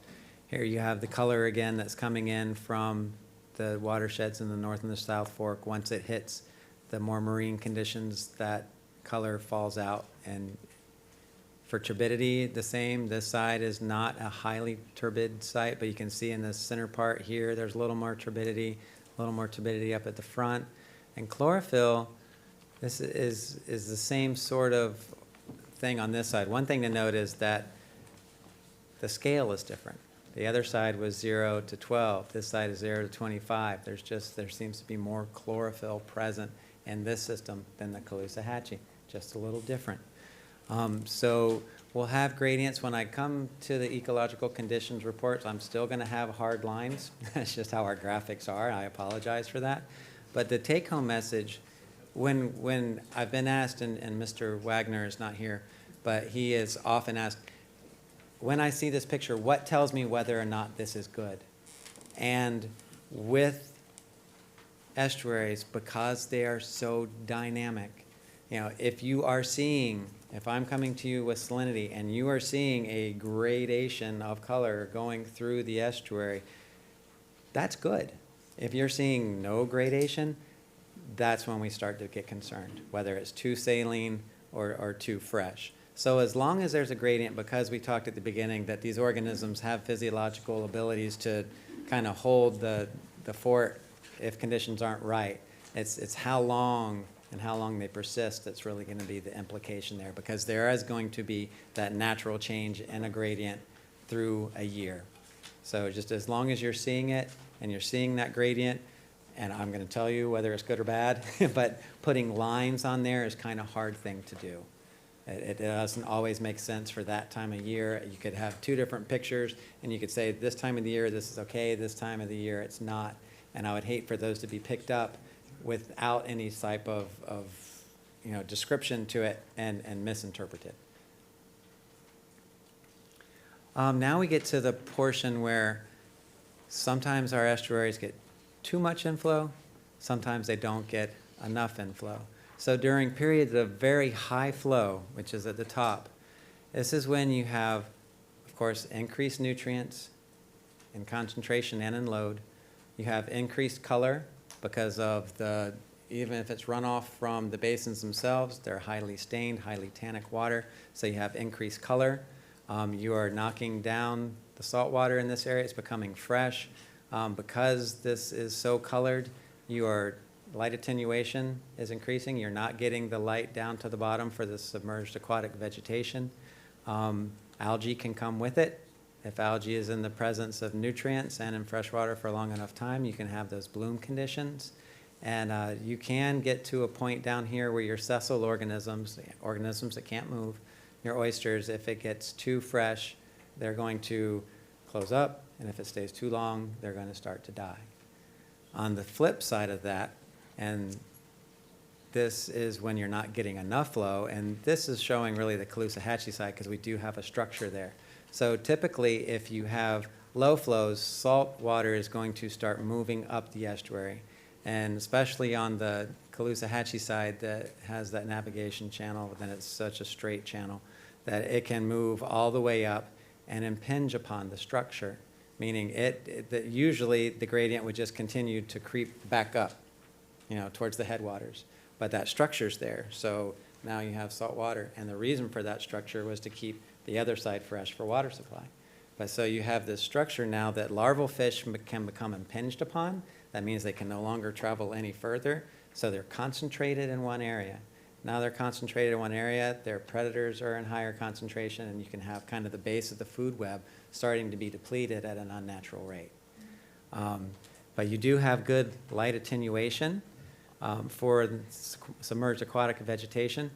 Sometimes when conditions get too saline down here over your oyster beds, you can have increased predation. Blue crabs, boring conchs, they can come and actually start to predate on the oysters. And we have found also during these periods of time, often there's a diseased dermo that can get them as well.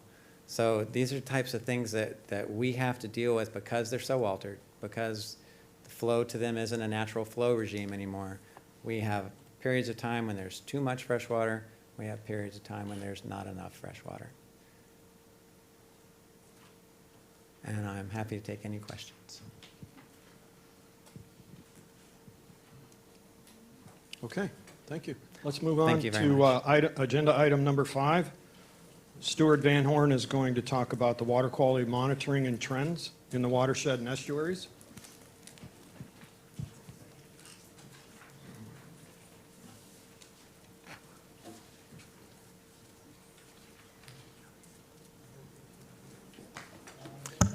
No questions for Lawrence. I guess that means all the questions are going to be for me.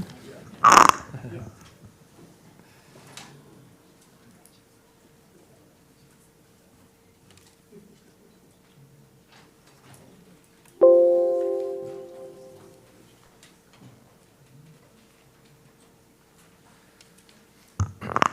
have to make sure that I can get the little pen thing to show up also. Where is that thing? Oh, there it is. John's the expert, knows how to do it. Okay, I think I got it. Okay, so the way we've structured this presentation for the St. Lucie and the Caloosahatchee watersheds is it's similar to the way we did it for Lake Okeechobee, but this time what we decided is to go basin by basin in the St. Lucie and in the Caloosahatchee watershed, so we can see individually what is going on in each basin and show you the trends and what's going on in those areas. So as I go through the presentation, going to give you an idea of where it is that we're monitoring in both of those watersheds, and we have several levels of monitoring. One is at the watershed level, so that we can measure what the major constituents are in nitrogen and phosphorus that are coming off of the Caloosahatchee watershed in total, the St. Lucie watershed in total. So we'll call that's our level 1 type monitoring. Level 2 monitoring would be more at a basin level, so that we can start aggregating and understanding what's happening at a smaller scale. And in some cases, we have information that is in on the St. Lucie side and on the Caloosahatchee side, which is in the tidal portion, which we would call an ambient or a tributary network. So I'll show you where those are. Lawrence has already covered some of the features of both of those watersheds, but I'll add some more information in terms of the land use, what we're seeing throughout those two watersheds, what are the differences between ag portions, urban areas, and then the natural areas. And then I mean, basically the reason why we're monitoring the water quality within these watersheds is that the department has set water quality standards for both nutrients in TP and TN. In both cases, there's a TMDL for both the St. Lucie estuary and also for the Caloosahatchee watershed in the estuary there. The department has also set specific numeric interpretations of the narrative criterion, which means that the narrative criterion, the way the department sets in both in water bodies, is that you don't have an imbalance in flora and fauna. It can be fishable, swimmable. So when they want to come up with a specific number, they'll create a numeric criterion. I'm not going to be talking too much about the numeric criterion, but as I go through the presentation, I'll point out a couple of things that we see in the trends in the data. But I am going to try and reference the information mostly to the TMDL that the department has set. And then lastly is, as I said before, is trying to give an understanding of where these are coming from and then relative to what the TMDLs are. We've talked about Lake Okeechobee contributions, we've talked about watershed contributions. I think what I'm going to do as I go through the presentation is, as we look at the graphics, is to give a frame of reference as to what the TMDL numbers are, so you can understand in each of the watersheds or the basin areas where those areas are relative to the TMDL.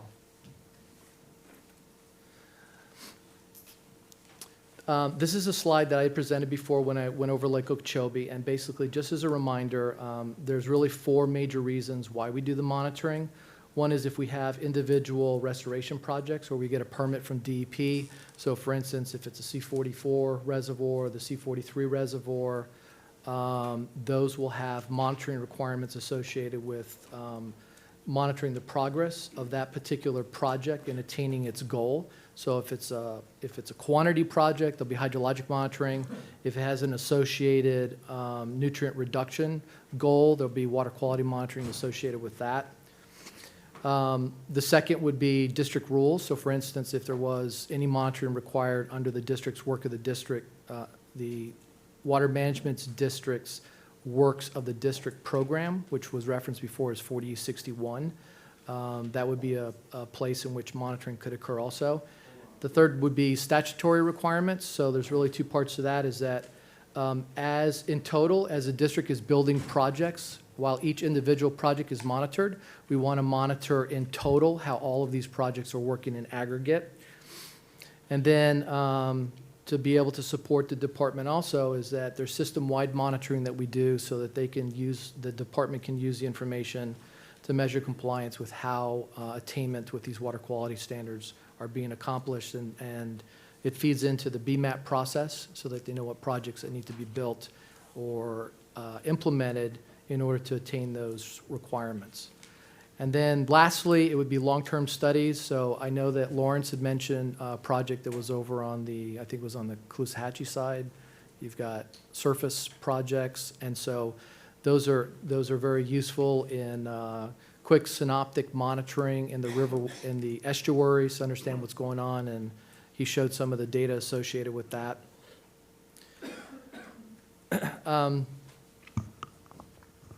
So the statute for the Northern Everglades and Estuaries Protection Program, it's very similar for the 2 river watersheds as we discussed at the last presentation for Lake Okeechobee. It has similar features to it.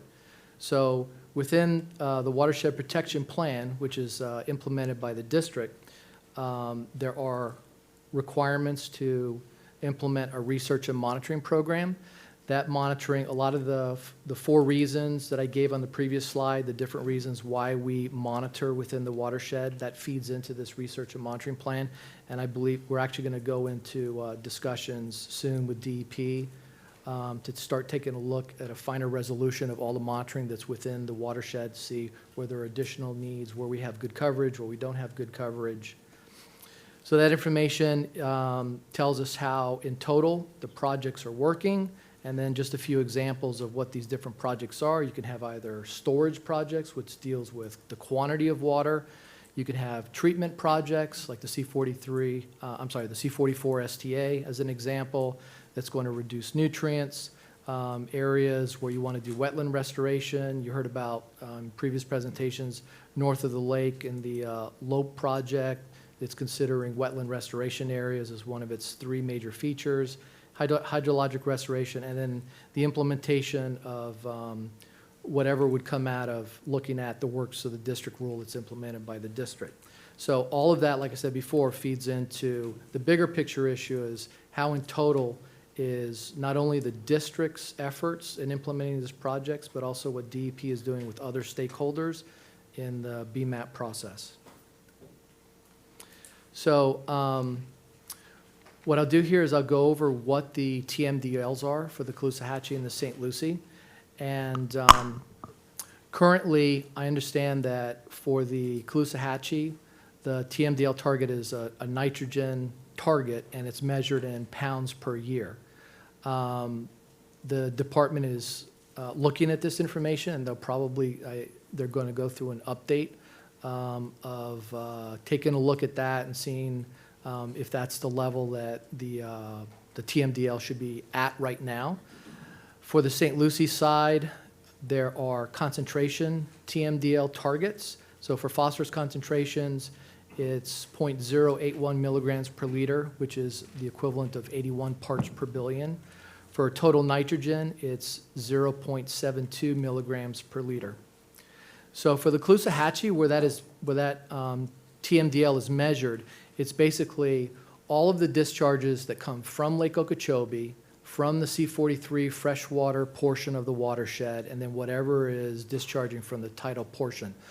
The aggregation of all of those loads ends up in the St. Lucie estuary within, say, San Carlos Bay. That's the place at which the TMDL, the aggregate of all of those loads, should be reduced to attain that 9 million pound per year limit. On the St. Lucie side, it's measured in the estuary at Roosevelt Bridge. So for you folks that live in Stewart, you're familiar with the Roosevelt Bridge, and we have a long-term monitoring station, which I have a graphic in this presentation that I'll be showing you what those concentrations look like. Both of these TMDLs were adopted in the 2013-2012 timeframe, and as I go through the presentation, I'm not going to be using pounds per year in the graphics. There is a conversion for that, which basically, that 9,000 pounds is 4,100 metric tons, roughly. So I'll be using that as a frame of reference in the presentations. All right, so to start off with, Lawrence covered this a little bit also. The two major outflow points where most of the discharge exits Lake Okeechobee is it's either going east through the S308 structure into the St. Lucie Canal, the C-44, or it's going west through the S77 structure to the Caloosahatchee Canal, which is the C-43. In terms of looking at the lake itself, one of the things that we have discussed in numerous times in previous presentations is the structure within the lake, the deeper water pelagic areas versus the shallower areas along the perimeter of the lake. And that on the west side of Lake Okeechobee, you have all that marsh area, so there's actually a lot of structure to the lake that helps when discharges are going west to the C-43 canal. Those discharges typically have lower nutrient levels because they're passing through that marsh system, as opposed to when the discharges go east to the St. Lucie, C-44, you can see there is no structure on that side, so the concentrations and the nutrient levels are much higher. But even though there are differences, you have higher concentrations going to the C-44 and lower to the C-43, there's roughly about a 2-to-1 ratio on flows and loads. So that means that for every 1 unit of whatever it is that's discharging through the 308 structure, you get about twice that discharging through to the C-43 through the S77 is roughly the balance. So obviously the Caloosahatchee is a very large watershed. One of the things that distinguishes the Caloosahatchee from the St. Lucie is that the Caloosahatchee is one canal that goes from S77 from the lake, passes through the middle of the watershed, and everything is draining to that one canal. So everything is accumulating within the C-43 as it discharges into the Caloosahatchee estuary. As opposed to on the St. Lucie side, there are multiple points of entry. Lawrence had shown you that one slide where historically there was a lot of drainage from the St. Lucie watershed, which went to the North Fork. And when the C-44 canal was built, plus the internal drainage system within the St. Lucie watershed, there were now multiple points of entry where that water can discharge into both the North Fork and the South Fork of the St. Lucie.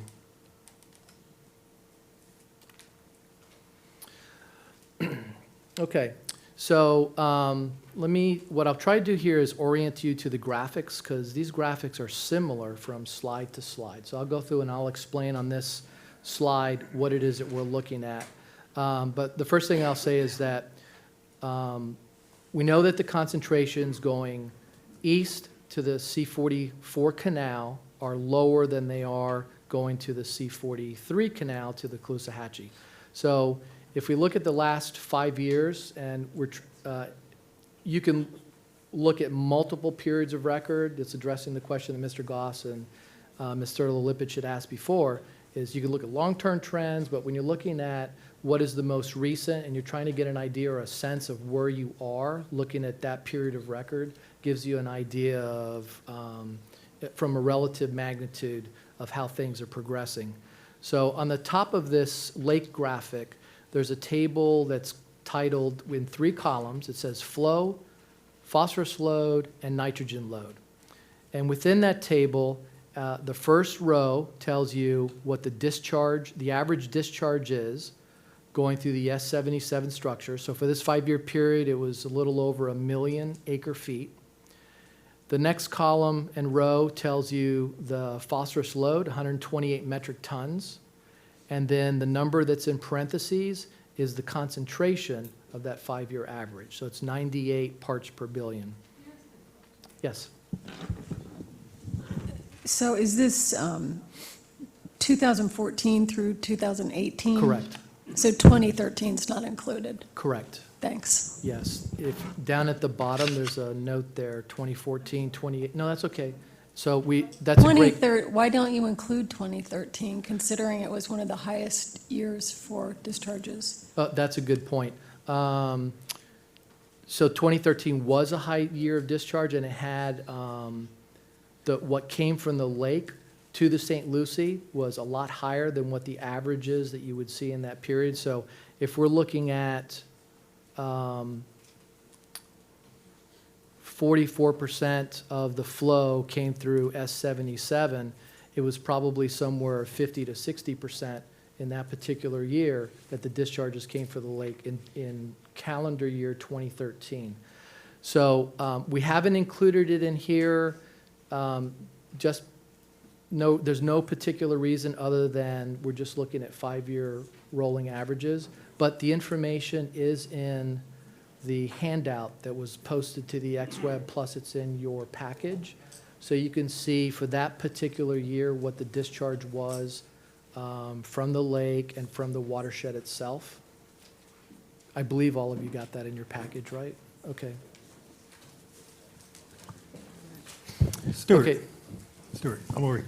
Let me ask one question. So in the graphic that you're saying, and the note at the bottom where it talks about water year 2014 through water year 2018, to address Ms. Thurlow-Lippitt's question, that would include the summer of 2013 calendar year. That's a good point. Yes, it does. Okay, Yes. thank you. Yeah, Ms. Thurlow-Lippitt, I'm sorry. So no, it's okay. I even sometimes get confused myself because when we talk about water years are from May 1st of one year to April 30th of the following year.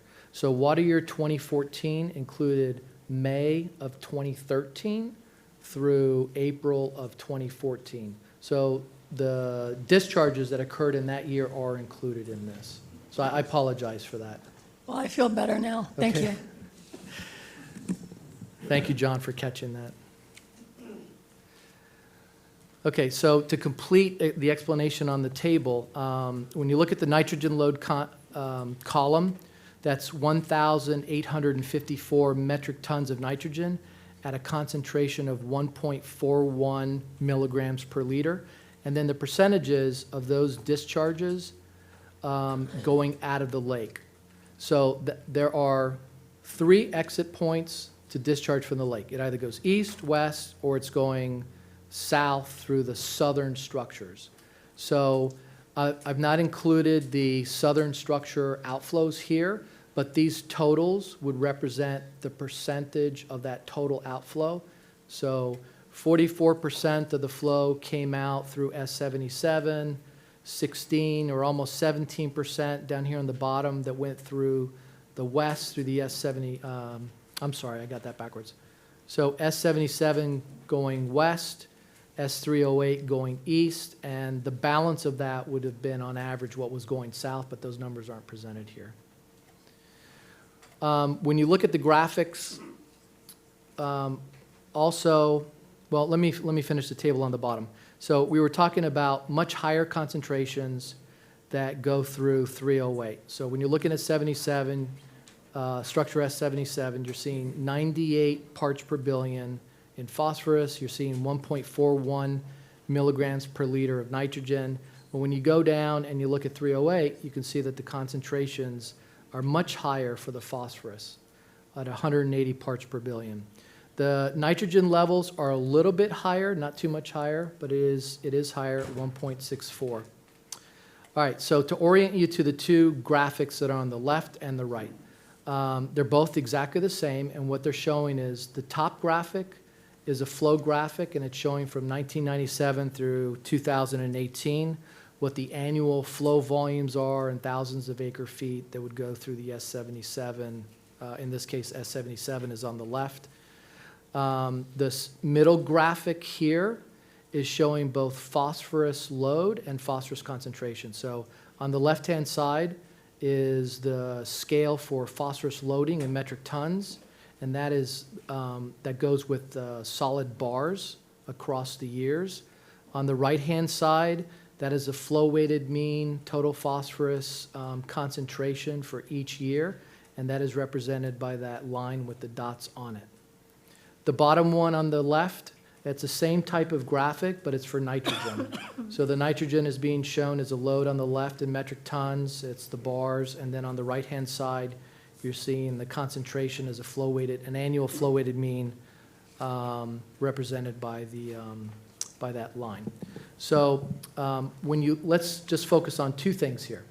So if you look at the phosphorus concentrations over time that are going through S77, what you see are you can see the concentration time series. There's a little bit of variation, and that is the average is 98. So you can see on the scale over on the right-hand side, 100 is right here. You look at the time series, and it's hovering a little bit above and a little bit below that 100 part per billion concentration line. When you look at nitrogen down on the bottom one, what you see is the 1 part right here is one part per billion, I'm sorry, 1.5 and 1. Okay, so between these two, 1.0 and 1.5 milligrams per liter, the average concentration was 1.41. So you look at that time series, you're not really seeing a huge amount of variation in the concentration. When you go over on the St. Lucie side, you see much higher concentrations of phosphorus, and I think you see a lot more variation.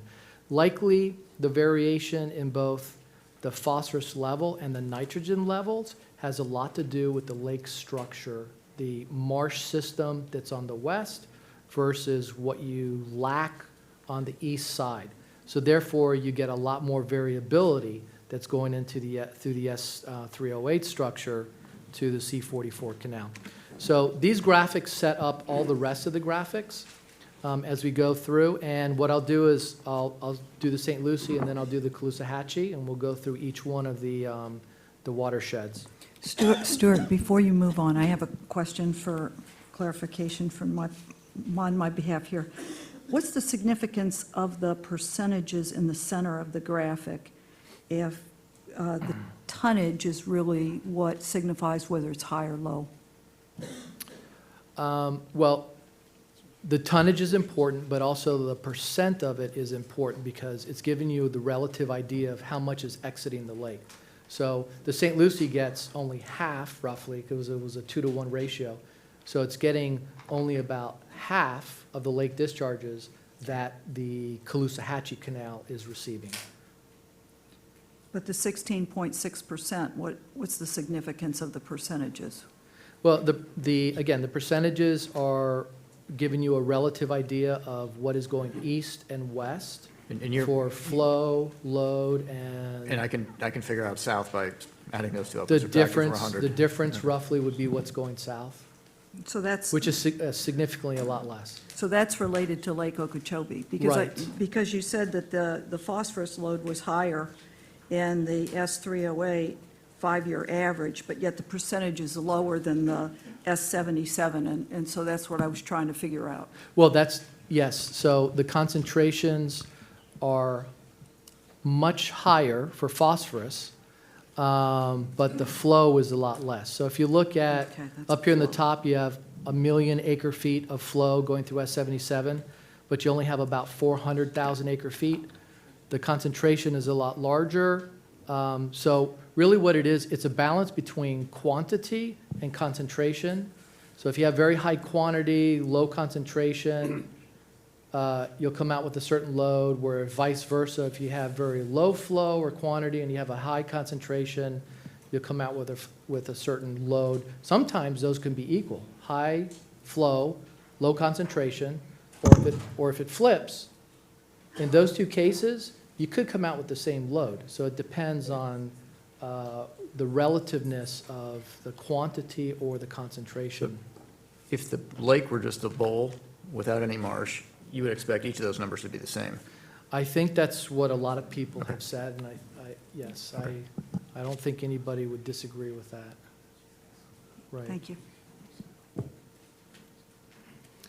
Okay, so moving on to the St. Lucie watershed. What we'll do first is just talk about land use. There's 3 major categories here that the land use has been aggregated into. This is based on the last land use survey information that we have that was from 2014 through 2016. Within agriculture, there are many, many different levels. There's row crops and citrus and all of that. All of those can have different percentages, but it's all been aggregated into agricultural areas where there are producers. So that's in the green. If it's non-agriculture, that's basically all the urbanized areas. And then the yellow would be natural areas. So that could be forests, wetlands, prairies, marshes, things like that, which are basically in an undisturbed or natural type state. So when you look at the watershed, what you can see is the predominance of everything, I guess, west. This is I-95, which I'm trying to trace going up here. So you can see pretty much everything west of I-95 is mostly in ag. And then mostly everything to the east is in urbanized areas. There's a little bit down here on the South Fork that is still in ag, but you can basically see that I-95 delineates the difference between whether you have a lot of ag out west or you have the urbanized areas towards the east. I'd mentioned that you have major drainage features, so there are a number of major structures here where we do our monitoring at. The C25 is listed on here. It's within this watershed, but predominantly the discharge that comes from the C25 is going through the S99 structure, which is up here discharging into the Lake Worth Lagoon. So there's a very small percentage of the C25 actually discharges south into the North Fork of the St. Lucie. Yes, it goes, what did I say?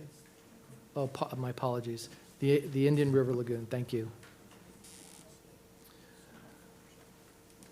So the C44, major structures, which I mentioned before, what comes in at the lake is the S308, and then what exits from that basin as it discharges into the South Fork is the S80 structure.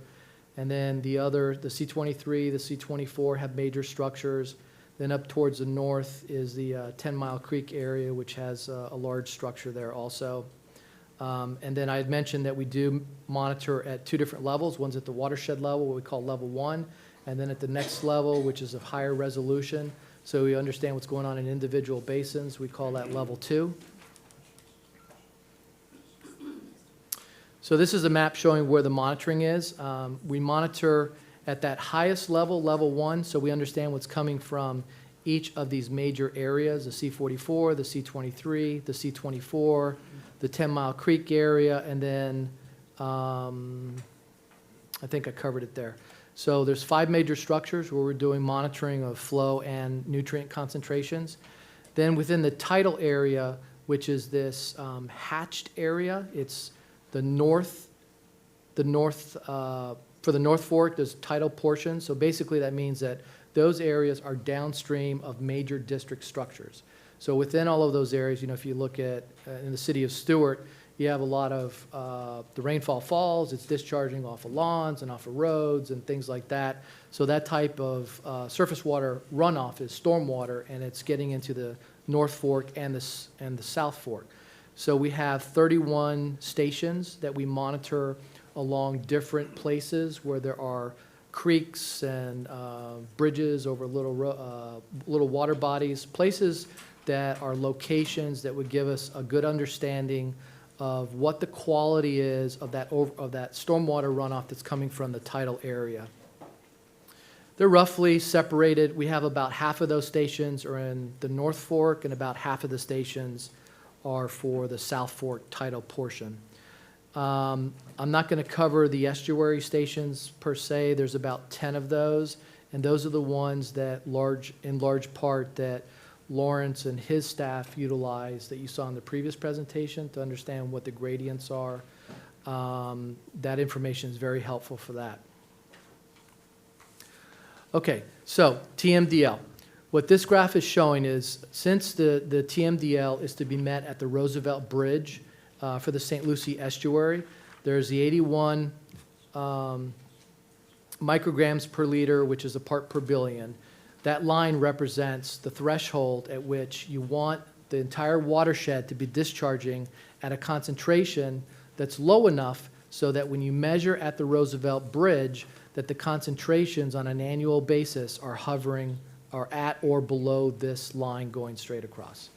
So what you can see when you look at phosphorus concentrations that we collect at this location, which I'll also mention we collect on the outgoing tide, because there are differences. If we're collecting when there's an incoming tide, you're getting salt water mingling, and we want to measure what the freshwater portion is that's coming off of the watershed. So on outgoing tides, we take our measurements at that location. You can see the variation of that monitoring on an annual basis. So basically the shaded area represents the variability, the high and the lows at that monitoring station during the year. The trend line, the line that goes through the middle with the dots, that's the average concentration for that year. So we're looking at, it looks like maybe in the first 10 years of this period of record, it was probably hovering somewhere around 200 parts per billion. It does look like there's been a bit of a decline at this measuring station, and it might be hovering somewhere around 150 parts per billion on average, if you look at this last 10 years. Still a long way to go to get these concentrations down at the 81 microgram per liter level. When you look at nitrogen, looks like there's also been somewhat of a decline. There's an interesting pattern here where there's a lot more variability, these larger swings in the earlier years.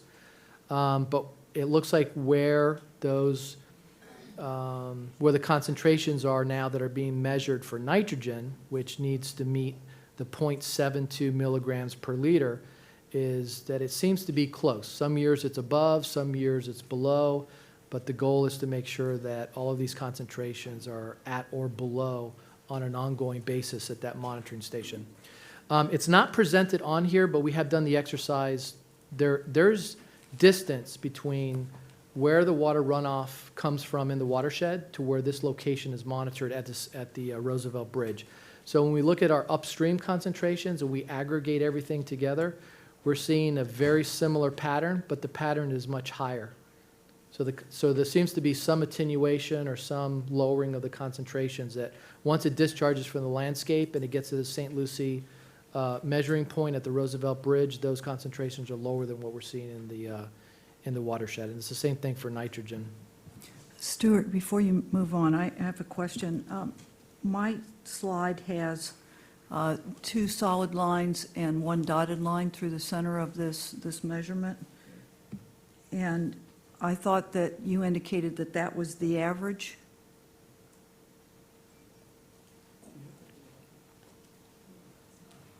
Is there an anomaly in here? No, just explain what the 2 lines are. Here, hold on. Now, in this one here, Those aren't supposed to be there. No, that's okay. It's like a trend line. yeah, it looks like a trend line, and it looks like the trend is going up, and that was the. Okay, so I think what you're seeing is Is that what you The were referring to? presentation doesn't have trend lines on any of the graphics, so if you see some lines that are going across it, I think maybe what could have happened was that when the PowerPoint was converted to a PDF, the software had a little glitch. So if you printed the version that was, I think we uploaded it on Wednesday night, when I saw it, it didn't have any lines in it, but I think there must have been some kind of glitch. So if you see any trend lines in there, there are no trend lines. That's a software glitch. And so we'll have to get that corrected. Thank you for, So no trend line going no up? trend line. Thank you. No trend lines. That must show up in a couple of places then. If it happened there, it probably happened a couple of other spots. Okay. Okay. Okay, so the next couple of slides, I'm going to walk through each of the discharges that are coming, that are for the St. Lucie watershed. So starting off with what comes from Lake Okeechobee. The previous slide that I showed you was the total flow and nutrient loads coming through the S308 structure. But not all of that flow and nutrient load actually passes through the C44 basin to the S80 structure, which then discharges into the South Fork. There is some retention of those, of that water within the basin. There's withdrawals that occur. Sometimes there's storage. So these numbers are going to be a little bit different than what you see in the previous slide for the Lake Okeechobee discharges. Those were the totals previously. These are the parts that are the pass-through to the S80 structure. So same type of table as what was on the previous slide, same type of graphics. What you're seeing here, let me back up. Okay, so what we were seeing through S308 at 180 parts per billion, that's the total nutrient concentration going through the structure at S308. Actually, when it passes through, the concentration is just a little bit lower, and the nitrogen load is just a little bit lower also because it's just less. Not all 100% of that water is passing through the S80 structure. Hey, Stuart. So I want to make sure, it's 3:15, I want to make sure that we have enough time for dialogue, so. Okay. I'll I'll go through these quicker. So what I would like you all to just look at as we go through each one, and they're all very similar. What I'll point out is that look at the phosphorus concentration slide that's in the middle. You've got a phosphorus concentration scale on the right-hand side. And remember that the TMDL concentration to be attained is 81 parts per billion.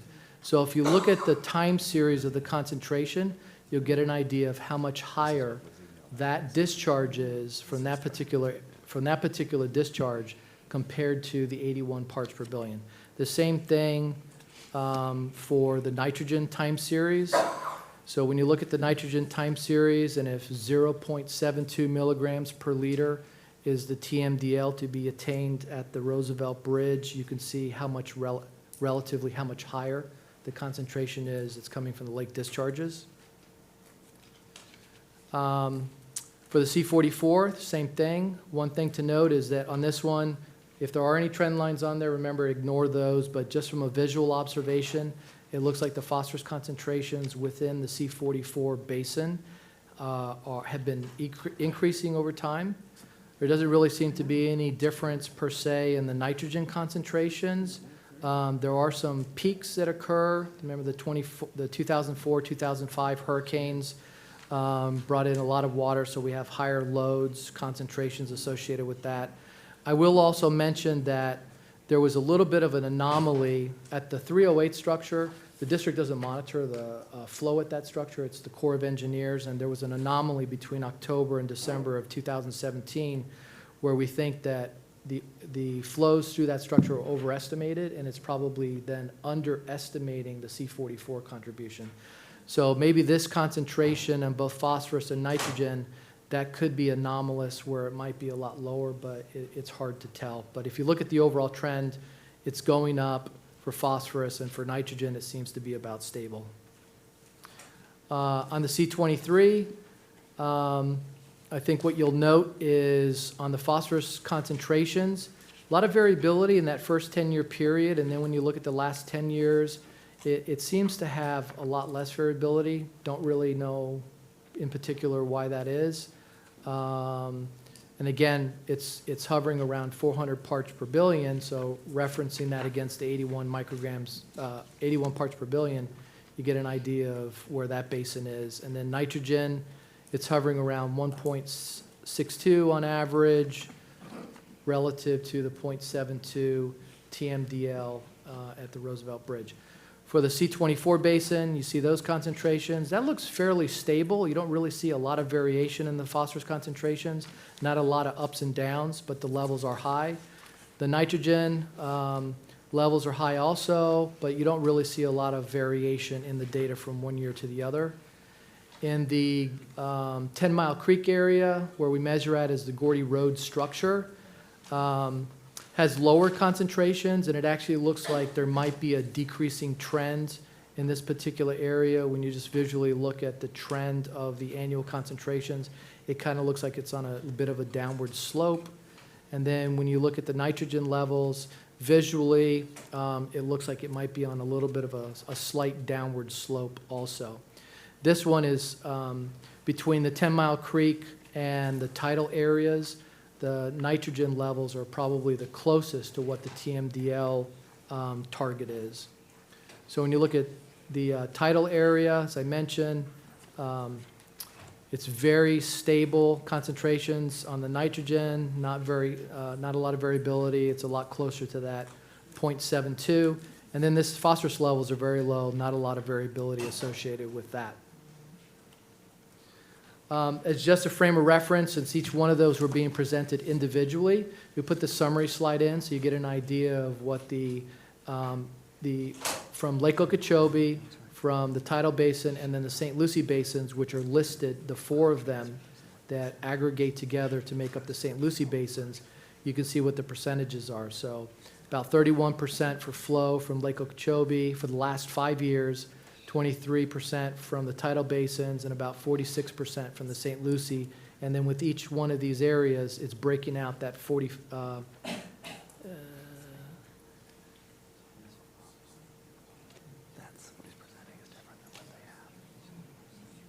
those percentages are out of 100. So if you took 26% of the 45.8, you would get what its relative contribution is.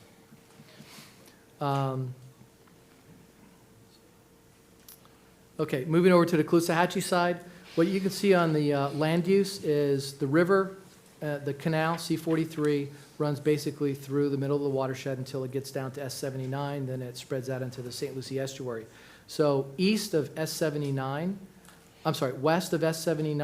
you see a lot of the urban areas, and then east of 79, as you go back up this way into Henry and Glades County, there's a lot of ag and also natural areas, but it's also that there's a lot more ag on the south side of the canal versus more natural areas on the north side of the canal.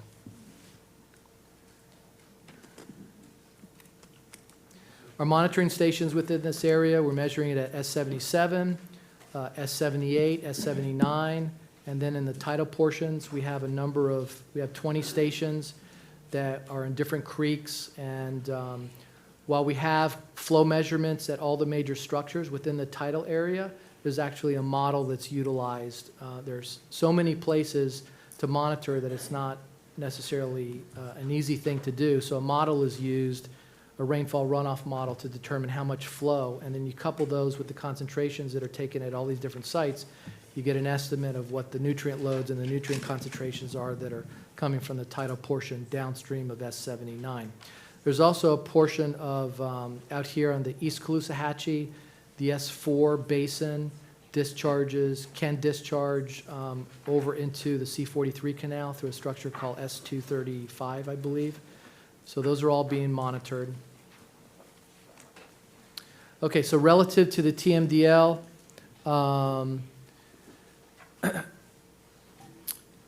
before I said that the TMDL was 9 million pounds of nitrogen.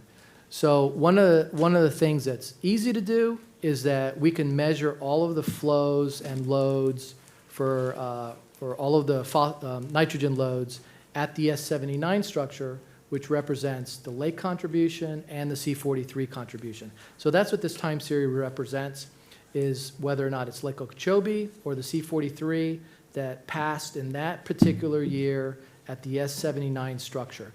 So I said 9 million pounds, but the allocation that DEP has assigned to the lake and to the freshwater portion of that C43 is 7.5 million pounds, which is about 3,400 metric tons.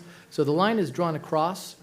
So you can see that for some years, the lake and the C43 basin are above that allocation, and sometimes they're below. So there's definitely, there's more room for improvement on nitrogen. And I mentioned before that when you get into discussion on BMAPs, and Tom Frick is here to be able to answer more questions. I think I'll probably have to speed through these pretty quickly. So same construct. There's a Lake Okeechobee portion that's passing through downstream to S79. If you look at the time series of the phosphorus concentrations, there really doesn't appear to be any major trend that we can discern. There's very little variability except this one year in 2009. The concentrations for nitrogen, they seem pretty stable also, except for this one particular year where it seemed to have gone very low. C43 portion, this is where the higher concentrations come from out of the three areas, lake, C43, and the tidal. So the C43 freshwater portion has the highest concentrations of phosphorus and nitrogen and produces the larger percentages of loads. And you can see that in the table down here, 58% for load and 46%, 58% for phosphorus and 46% for nitrogen. The tidal area a lot lower, concentrations are a lot lower. There does seem to be a little bit of an increase on nitrogen. You just visually inspect the nitrogen time series. It looks like it's on a little bit of an upswing. And then this is the summary slide just showing the relative contribution from each of those areas, the lake, C43, S4 basin, which is the freshwater portion, and the tidal, and then the total numbers down here. So basically what the, in summary, what the estuary is getting in the Caloosahatchee is twice of what the St. Lucie is getting. All right, so that concludes my presentation. Questions? I'm sorry, I do have a quick question. If you go back to the very beginning, where you're talking on page 4, and you're talking about generally why we monitor water quality, why do we? So you have 1, restoration projects, 2, district rules, 3, statutory requirements, and 4, long-term studies. Does the present BMAP, it says that that's what 3 refers to, like monitoring that you're doing for number 3 is for the BMAP? That's part of it, on the statutory requirements. Number 3 So is... the district rules part, that doesn't have to do with statutory requirements. It has a reputation for being outstanding, I think. Do those monitoring, whatever they are, get used in the BMAP stuff, the statutory requirements, number 3? So there's for the St. Lucie and for the Caloosahatchee, the works of the district rule has not been implemented like it's done in, like, say, for instance, the EAA, where you have all the monitoring. So there is no monitoring network yet that represents an established rule in those areas.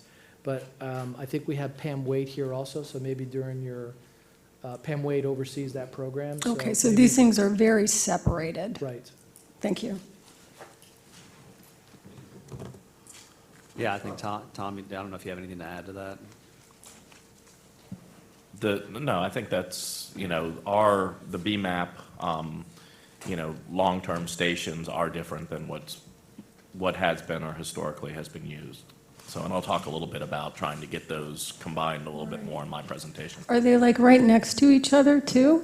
No, we use the district data. I mean, it's just a matter of which stations we're using.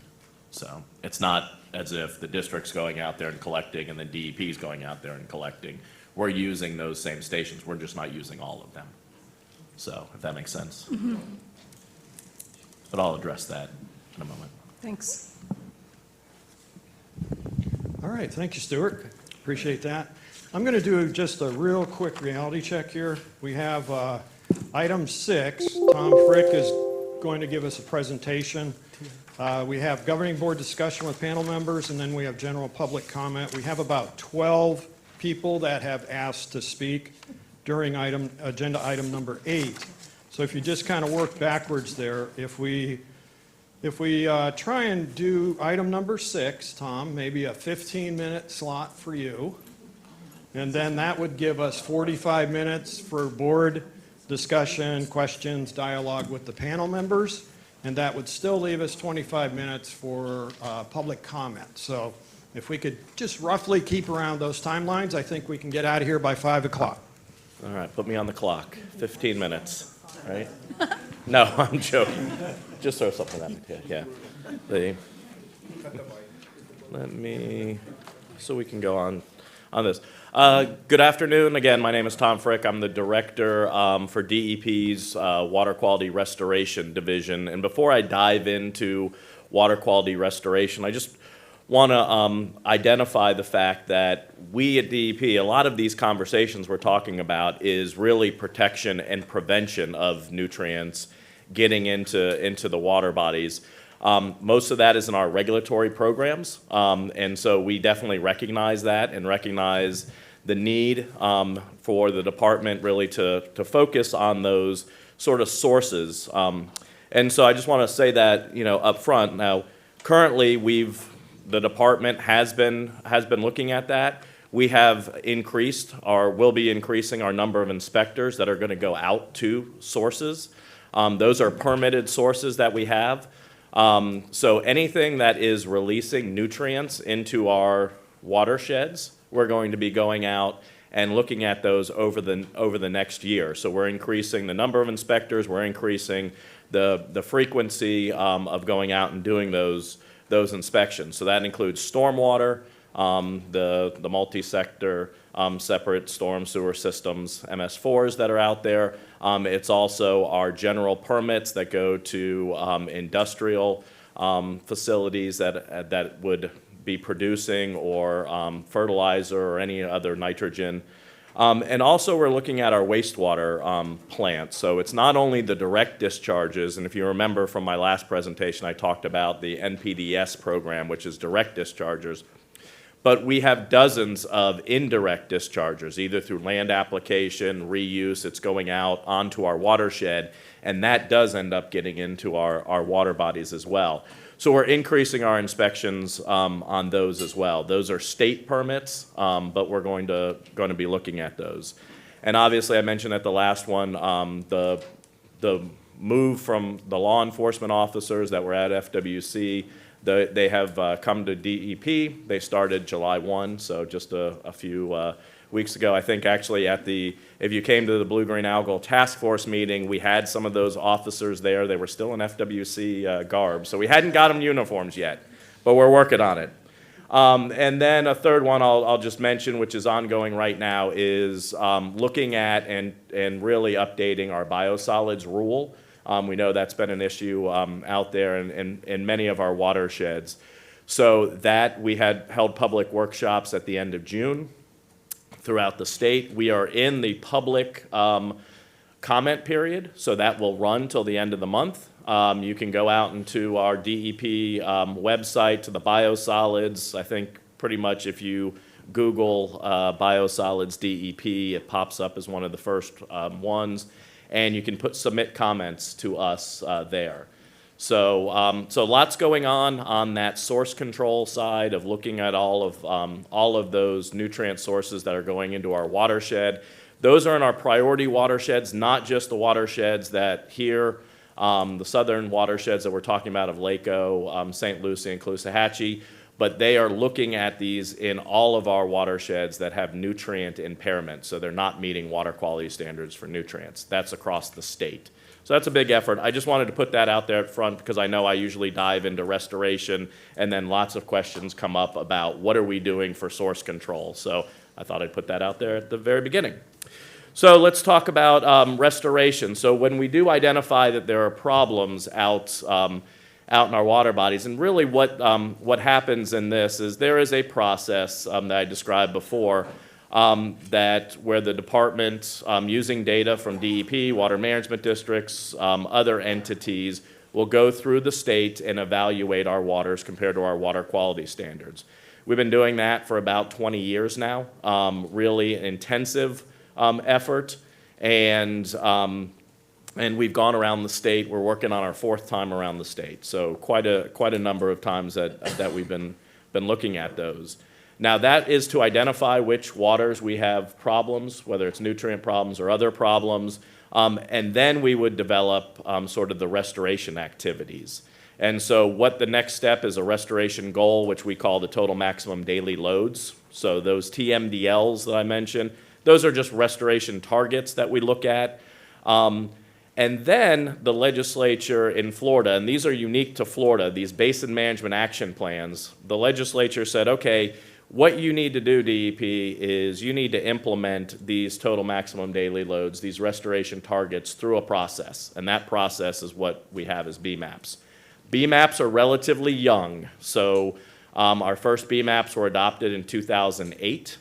All right, so we have 31 or so adopted now. So there's been a lot of effort that has gone on in the past decade or so.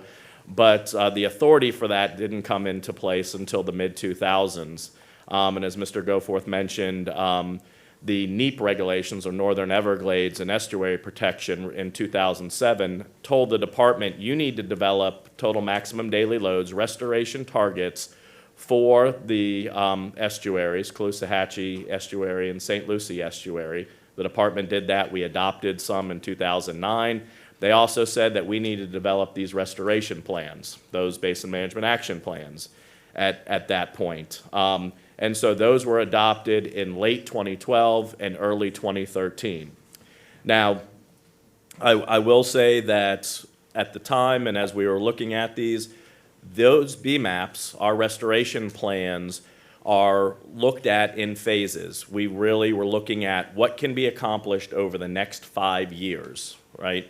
And so I know that is one of the sort of deficiencies that a lot of folks look at as the current BMAPs, is saying, well, this isn't addressing all the problem. And we knew that going into it, but we knew we needed to get started somewhere. And one of the key components of BMAPs is this adaptive management approach, where we can add to it as we get more and more information. And legally, there's a requirement that basin management action plans have to have monitoring plans, and we often rely on water management districts or other local entities. On the Caloosahatchee side, historically, we've had some data from Lee County and others that we've used for that evaluation. We also, as we established those, as I said, we were looking at five-year increments. We knew that we didn't want to be responding to year water quality changes, because a lot of that's hydrologically driven. And so we said at the end of this 5-year period, we are going to do that deep evaluation, right? And that deep evaluation, is looking at that data and deciding and coming up with what are those next steps that have to occur in the BMAP? What additional sources? What else do we need to do to get to achieve our overall goal? That adaptive management sort of part of basin management action plans is really embedded in state statute, and it's really the approach that the legislature and the department had focused on. So just to give everybody a frame of reference of where we are in these BMAPs, I'll start on the Caloosahatchee. As I mentioned, the Caloosahatchee BMAP was for this purple pinkish area down, where's the dot? Nope, it's not gonna come up. John, how do I magically get the dot to work? Well, on your right-hand side where it says Caloosahatchee, the purple side of things. There we go. Thank you, sir. Wonderful. This side, so the BMAP was focusing directly on the estuary component. That's why we had a cutoff at the S79 and wasn't looking at restoration in the freshwater component all the way up into the lake. That is something that we have been working on the last few years to fill in that gap on the restoration side. We have established total maximum daily loads, so there's restoration targets in the freshwater component. And, well, yeah, okay. And we have adopted those actually as of last month. And so that is part of the process of us filling in all that loading that's coming from that C43 basin, that basin loading that we heard about before. Also in Lake Okeechobee, we're filling in some areas. We're working on restoration and total maximum daily loads in the upper Kissimmee, so way up in this area. Looking at some of the lakes and streams in that area to identify local specific TMDLs so we can look at restoration and what targets are required for that, in addition to what's required for the lake. Many times in those situations, the reductions that'll be required locally are going to be more than what's required for the lake, so there'll be a double benefit there. Since I have just a few more minutes, just want to jump on to. So as I mentioned, we had this goal. We looked at the sort of the 5-year increments. In 2016, the legislature through a couple different acts, but basically the water bill, the comprehensive bill that was put in place at that point, told DEP we needed to do a formal review of our BMAPs at the 5-year increment. Those 5 years were December of 2017, June of 2018, and December of this year. So that was our goal, basically to review those. And then they told us that what we needed to do was we needed to update those BMAPs based on that goal, and we needed to achieve the TMDL, so no more 5-year increment bite sizes. We needed to look at the entire elephant and figure out how many bites it was going to take. And we needed to do that achieving that TMDL within 20 years, okay? And I know that's a long time. I know 20 years is meaning many years of dealing with those loads, but we're talking large projects, we're talking load reductions, and I think we all recognize that a lot has to be done, and we need to start as soon as possible in order to get there. So that's really what the legislature had told us to do. On day 2, the Governor DeSantis said, all right, you have this legislative requirement to review these BMAPs, but DEP, I want you to update them by a year from now. So basically January of 2020. So you can all see kind of the goal that we're looking at. That's about 6 months from now, if anybody's counting. I know my staff and myself are counting. So there's a lot to be done that needs to happen within that period. All right, let me go back to this. So let me just kind of identify some of the things real quickly that would go in there. And I know the board members, I know Mr. Goforth had put together what I think is a really good table of some of the deficiencies or some of the areas where we needed to look to really get a BMAP restoration plan that will achieve that TMDL in 20 years. And so we are looking at those and will be addressing those. So I'm not going to go through those one by one, but I will tell you that in a lot of the conversations, what we've heard is, you need to look at, especially in Lake Okeechobee and Caloosahatchee, you need to look at nitrogen and phosphorus, right? So we have BMAPs right now that focus on one or the other in those areas. We have nitrogen and phosphorus in St. Lucie, but we know somehow we need to acknowledge and look at both of those. As you heard before, we also think, working with the Water Management District, we need to be looking at the flow. We need to look at how much water is coming out in these areas, because we have areas that have low concentrations, so the water quality, but there's a lot of water coming off because the landscape has changed. So we think that that's something that definitely we need to look at. We also know that we need to be more targeted. So as I think we all have talked about, sort of doing hotspot analysis or looking to see in what smaller basins, what's coming off and prioritizing those basins so we can get those load reductions. So really trying to zoom in on where the sources are, right? And really doing an evaluation of those sources in those smaller basins and then implementing, whether it's programs, whether it's projects, whether it's regulatory review for our inspectors that I talked about earlier, getting those prioritized based on what we're seeing in the BMAP. So you're going to see those things put in there.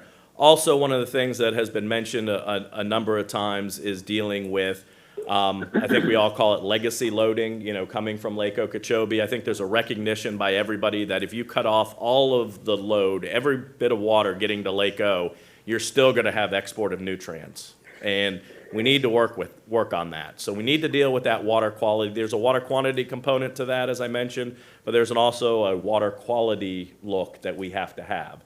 And we're going to be doing that. All of that in 6 months, yes.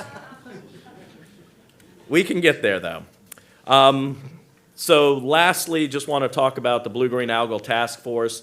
Here, the members are up here, and I'll just go. We've completed 2 meetings at this point. I think they've been very good discussions in those meetings, and a lot of good information has come to the department. And we've actually changed what we're doing because of those discussions quite a bit. So the first meeting really kind of focused regulatory, how is all this? We talked a lot about that at the last workshop that you all had here. But we also started the discussion about monitoring and really trying to make sure that we're monitoring at the right scale and using the right information. And I think, really trying to make sure that we're using all the best information that's out there and we're all using the same information. And then it also started really talking about sources, kind of some of the bigger sources that we all are dealing with in some of these watersheds. So at the last meeting, we talked a lot about Lake Okeechobee, the sources that are contributing to Lake Okeechobee. There was a lot of discussion about agricultural sources, since that's a large component for the land use in there.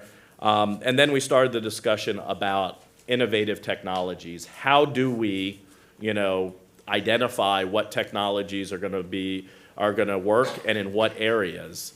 And that really helped the department put together. We have a request for information that's out right now where we're trying to get in as much information from those innovative technology groups, because they know better what they can do than the department trying to pick and choose.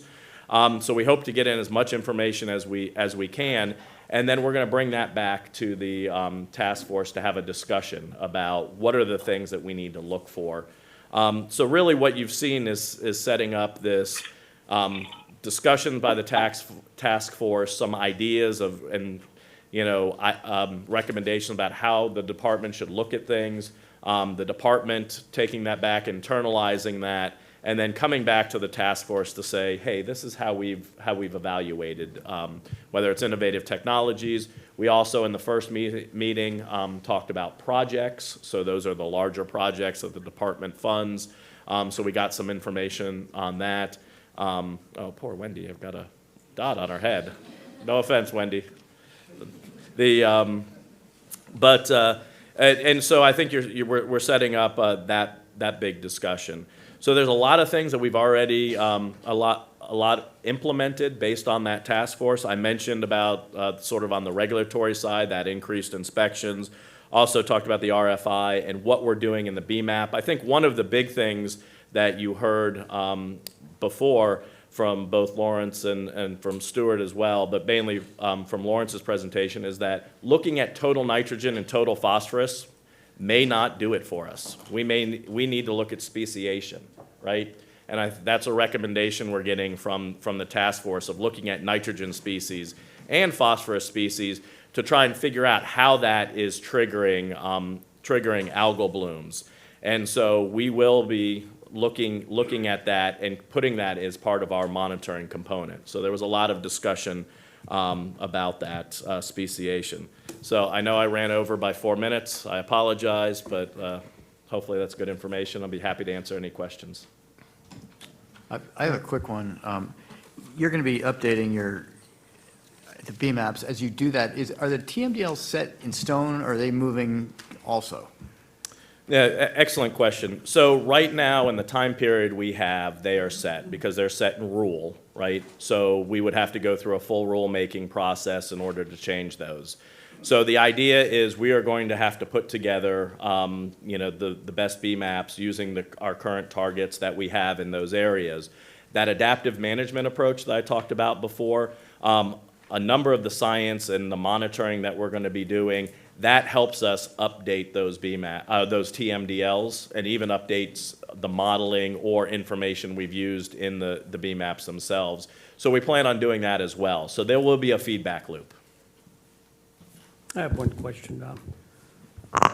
I think it's really good that you're looking at the hot spots. I think that the monitoring of trying to see where all of these pollutants are coming into state waters is extremely important to develop a restoration plan to target and minimize the nutrients and nitrates and everything that's getting into state waters. So as you go forward here, is this a combination restoration projects that may have to be built, as well as certain regulations on properties that are discharging into state waters? Is it a combination of both? Is the regulations we have today adequate? Or do we have any regulations? I know we do with industrial and residential and commercial, and as one of the largest land developers in Florida, you've got really good regulations. I got to compliment you. And they're good, where developments have to retain, pre-treat, hold water on their property, has to come to a certain level before it can even get into state waters. And I compliment you for that. But as we continue to move forward, the importance of quality of water, as we all know, is the lifeline of, and the most valuable resource on the planet. So as you go forward into additional monitoring to locate, where all these pollutants are coming in, is the plan to have some reasonable regulation like you do in the commercial and industrial and the residential side as Florida develops? Is that part of your plan along with certain, state projects that would become necessary? Yeah, so the answer is yeah, both of those are going to go hand in hand. I think as you look at what we're doing and identifying hotspots, so those are, as I said, those are going to be informing current regulatory programs. I know the department right now, we're looking at biosolids, but we also are internally talking about other programs of do we need to look at these and tighten them up with information that we have. So we will be going through that process as we move forward. So I think it's both. Yeah, so we're going to be, with all this monitoring that you're talking about, which is so important, so we recognize where all this is coming from. It is your plan to locate it and address the hottest spots first, of course. Yes. To minimize the discharges into state waters. Yes. Is extremely important, because once it gets into state waters, then obviously your cost to clean it up is 20 times greater. Yeah, and we recognize, and I think everybody recognizes, prevention is much cheaper than cleaning it up. So yeah, that's certainly part of the. Yeah, and I've been questioned by a lot of stakeholders. The idea here is not looking at going after certain industries. It's more or less going after certain polluters that are at a level that is very, very dangerous to the future of quality of water. So I know I look forward to working with you on this and into the future. To me, this is a good segue into the panel discussion, so there might be other opinions, Tom, if you want to sit down, unless you had a direct for Tom. It sounds like this is a good combo for the whole group. I wanted to say thank you, and I just wanted to, I think for anybody, first of all, I have never loved the BMAPs, but now they are my main thing, and I have them on my desk, and I'm going to teach them to the kids, and this is a great educational tool. And so, you have the original one for the St. Lucie anyway. I know the Caloosahatchees is a different year. And then the 5-year review, you can go there and you can print them out. And then when you have them, you can really learn and help the community understand what's going on here. Because a lot of this is education too. It's not just projects, and it's not just money, and it's not just feeling bad about how polluted our waters is. It's about understanding what we can all do to make this better. And so I really look forward, and I'm working with Sarah Davis on an easy visual for the young people to understand how it works. So hopefully I'll have that next time. So thank you all for all of your improvements. All right. I'll get you a bumper sticker. I love Oh, BMAP. okay, I'll wear it. I'll put it on. We're going to work on those. I promise. Thanks, Tom. All right, so we're transitioning into the next agenda item, number 7, which is governing board discussion with the panel members. So I'm really just going to leave it up to you to interact with our expert panel and then agency panel. If you have any questions, anything that came up during the presentations, any specific questions regarding our experts and our agency folks. Well, I would throw one out, just following on with Bergeron. What we're talking about is coupling source controls with regional treatment to get to our end goal. I mean, that's how it all kind of fits together. And I was just wondering, Tom, you were talking about source control, but I know, Chris, you guys are thinking about that a lot over at Department of Agriculture, as far as how you get at the source control. So I don't know if you have anything to interject. Well, our programs, as any of the state agencies, are derived from the statutory authority that we're given by the legislature, and the Best Management Practice Program is predicated on the development of manuals for specific categories of commodities. And I'm tempted to go into a history of the Clean Water Act and permitting, but I won't do that. But the thought that we came at it from a couple of different ways. I mean, when we talk about wastewater pollution, we talk about direct point sources and the permits, be it we talk about environmental resource permitting, be it we talk about the stormwater rules and the BMPs. It's more technically based. Stormwater permits are based on maximum extent practicable.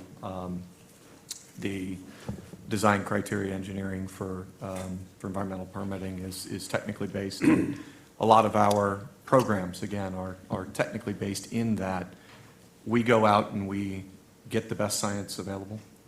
We get the best technical advice available from UF-IFAS, from a number of the academic institutions. We collaborate with the agricultural stakeholders. We collaborate with DEP that has an ability to provide input. Those manuals are developed through a Chapter 120 administrative process and entered as rules. They then exist to enroll the agricultural enterprises in those manuals and those practices, which provides them with, as stormwater has, presumption of compliance with water quality standards. So you are talking about the development of the best available science and technology. And then we have implementation verification programs that we undertake, that staff works very, very hard. Out of the 11,000 enrollees, we were able to hit about 30% of them last year.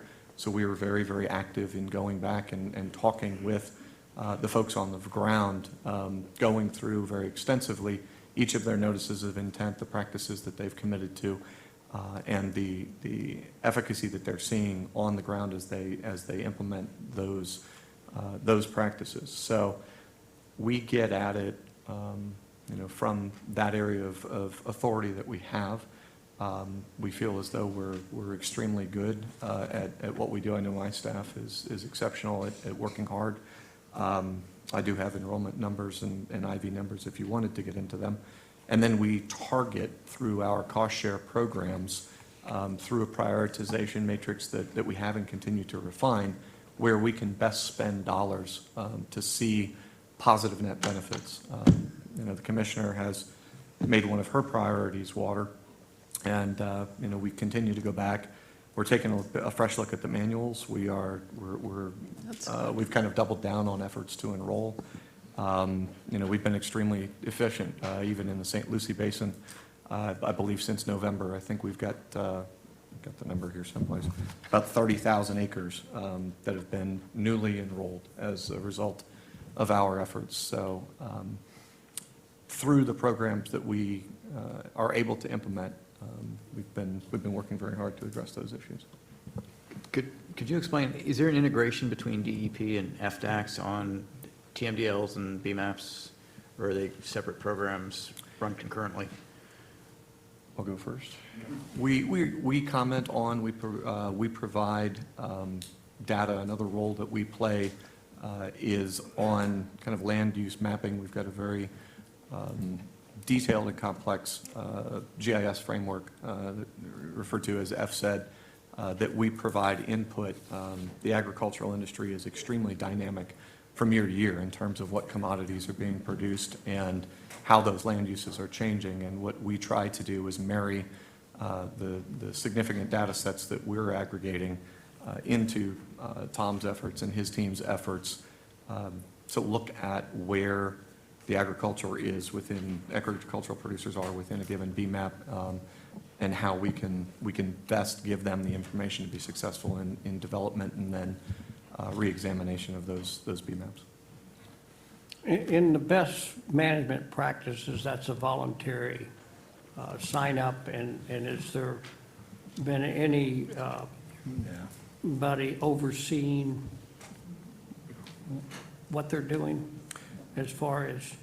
The option that is given first within the Northern Everglades, 373, 45, 95, then within the 2016 legislation, is that you are either going to enroll in the best management practices, or my office turns to Tom and DEP and relays information as it relates to enrollment. Again, going to the St. Lucie as a result of efforts currently, we have a number of folks that we are actively trying to, through a procedural effort that we've agreed to, try to reach out to, and we are teeing up those who we cannot get responses from, et cetera, to work with Tom's office to get them over to have a discussion about water quality monitoring. Yes. Can I kick in on the BMAPs, and we're talking about St. Lucie, and I appreciate Chris's comments on that.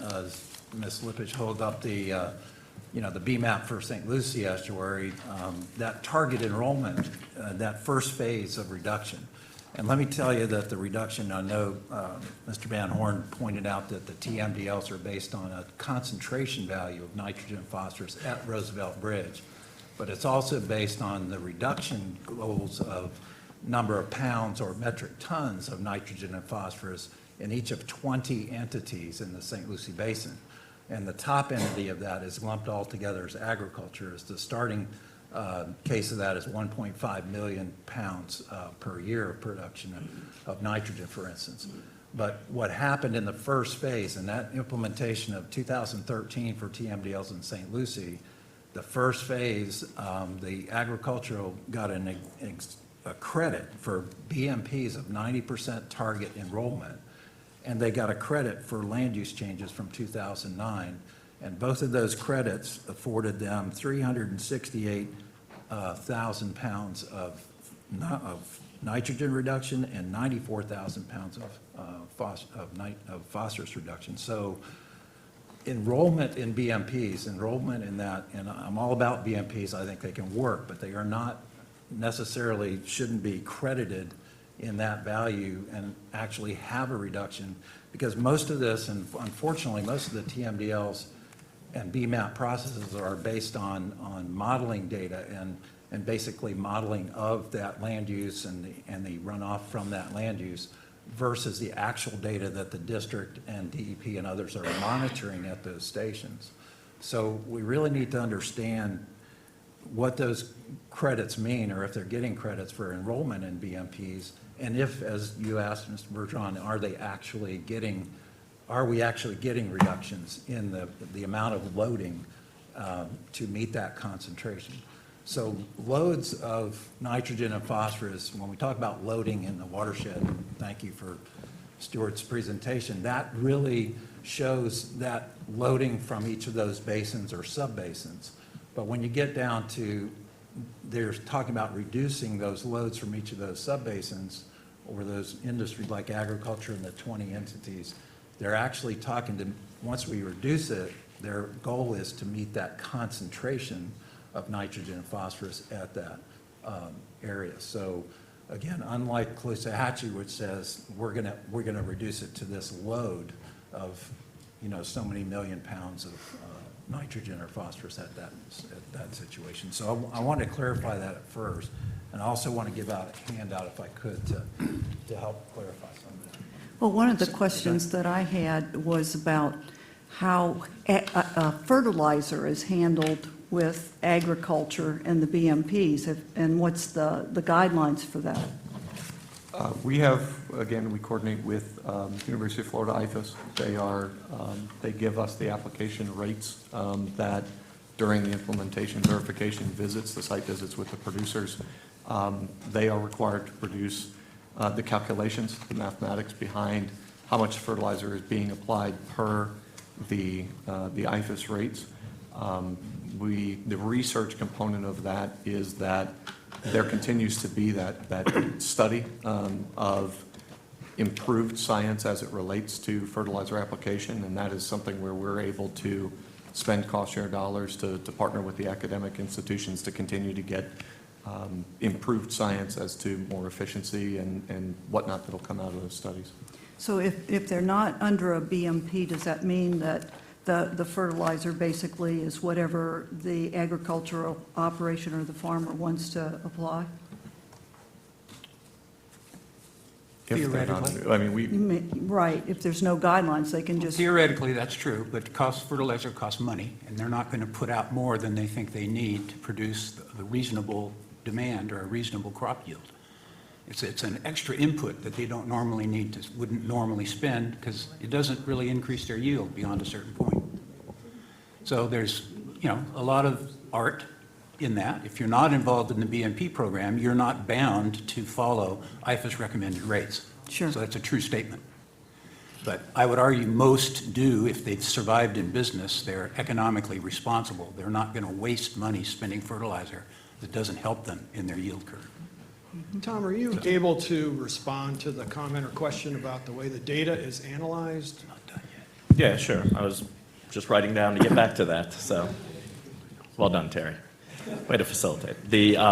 So yeah, to Mark's point, I think when you look at any of the projects that we have identified and we sort of quote credit in our BMAPs, whether it's agriculture or urban stormwater or even an STA that may be in those areas, what we're identifying in that is that if they are implemented, and working correctly and operated and maintained, here's the balance sheet of what we can get out of that.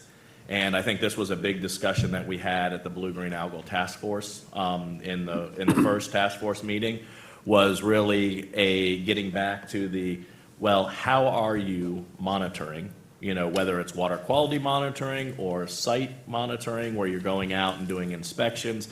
How are you monitoring, and how much information do you need in order to really ground truth those numbers that we put in there.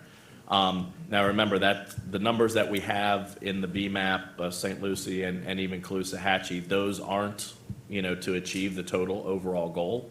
That is just looking at this, if everything is implemented correctly and done right, as, identified here, this is how far we can go in there. So when, there's two things there. One is really trying to make sure that we have enough information from whether it's inspection, site monitoring, any of that, to be able to ground truth and determine that our assumptions that we've used are correct, right? And that's something that the department needs to improve on. That's something we've talked about, and we certainly have taken that to heart, especially with the task force comments, and we'll be developing that over the coming months.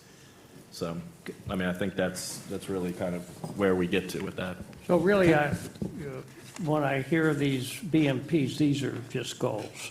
There's no set regulation like what you have with industrial, residential, commercial, where you have all of the holdback and pre-treatment and certain water levels before it can even discharge into state waters. So, I would argue you have all of that. In any agricultural activity that's an increase in land use, you have the ERP program. You have the Environmental Resource Permitting Program that regulates agriculture just like it regulates urban land uses. so there's a certain level of nutrients that you're required. There's on-site storage, attenuation, discharge plans. It's got to be a certain level before you can discharge. In the same ERP program that regulates urban land uses, development, shopping malls, regulates agriculture. So you have that same regulation on agriculture? Yes, Yeah. I just said that, yes. We have the same regulation on agriculture. Right. May I say something? Any increased land, any intensification of agricultural land use, you don't have it on a 5,000 acre cattle ranch, because there's no way that you can store or treat runoff from a 5,000 acre cattle ranch, because there's no infrastructure to get the water to a holding pond. It's all sheet flow. There's no practical way to implement edge of farm treatment on a 4,000 acre ranch. So how do you regulate that? Or how do You don't. You do BMPs. You do water control structures to try to naturally rehydrate wetland areas, hold water in low-lying areas. That's the structure in the current law, is you implement the same kinds of programs and practices through this BMP program. It's the same BMPs that are implemented south of the lake. It's no different. There's no different magical set of BMPs for the EAA as for everywhere else. You do nutrient management planning, you do soil tissue testing, everything has to be justified for your applications. You target the application of the material to the root zone, so it's the right product in the right place at the right time, at the right rate, just like south of the lake. It's the same BMP program. Laser leveling, setbacks from surface waters, ditch maintenance, fencing, if there's any fencing in the EAA, I don't know, there's probably some. It's the same subset of practices, it's just not implemented through a permitting program. It's implemented through a program that says you either enroll and implement BMPs that are adopted by DACs, or you monitor your discharge to demonstrate you're not causing or contributing to water quality violations. Hey, That's Tom. the current construct. So you're saying there's no way to retain and recirculate your own nutrients within your own boundaries? I'm saying there is no way to do that on a cattle ranch where it's just open range, because there's no infrastructure to do it. There's no way to, you're going to make them dig ditches to get the water to an edge of farm impoundment? I don't know how you implement a program like that. I don't know how you would implement a permitting Well, a program. perimeter ditch isn't very expensive to Around a retain water. 5,000 acre ranch, it's going to put you out of business. Well, you don't want to destroy all the water in Florida, and that would cost trillions of dollars to start with. So I just don't think it's practical. I think ditches to around a implement. ranch is very simple, very inexpensive. It's, We'll disagree. you know, we're in a pretty serious problem here. And it's all about we, it's all about all of us in South Florida. You know, we're not, nobody wants to be putting regulations and trying to impact any industry. But at some point, we can't be like the Wild West either. And if we're ever going to accomplish a reduction of nutrients and nitrates and all of the quality of water that's necessary for 16 counties, from Orlando to the Key West to the Gulf of Mexico to the Atlantic, trillions of dollars affecting our quality of life, the most important resource on the planet. And you certainly got to have clean water to wash food down, I can tell you that.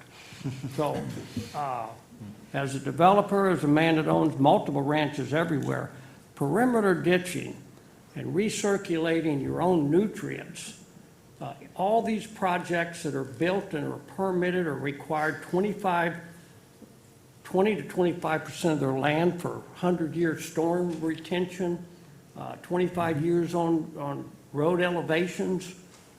It's all being done in every industry. And so, you know, the point here is, sure, a little bit of money has to be spent, but when you're looking at poisoning all our water in Florida, that's a pretty big cost to be looking at. And that's just a personal opinion. And so we're all in this together. Industry's in it together, all industry. Agreed. Everybody in Florida is in this together. And as we continue to go forward, it's all about we, to make sure we have a quality of life in this state. And I think the agriculture industry has been very responsive under this BMP program. They've done a lot of attention, not Yeah, I through think, perimeter ditches, but lots and I lots think of there's been a attention. lot of improvement, but I'll tell you, on my flyovers in different areas, when I see cattle standing inside the fish-eating creek, inside, in our rivers, that's not really good management. And I'm not after agriculture or any particular industry. I'm looking at the future of Florida and how we all together got to have some reasonable responsibility to how we achieve quality of water in the state of Florida. And doesn't matter who it is, we have to make sure anybody that's polluting, it has reasonable responsibilities. You can't continue the way we're going. It's costing this state and all the businesses billions and billions of dollars with what's going on today. And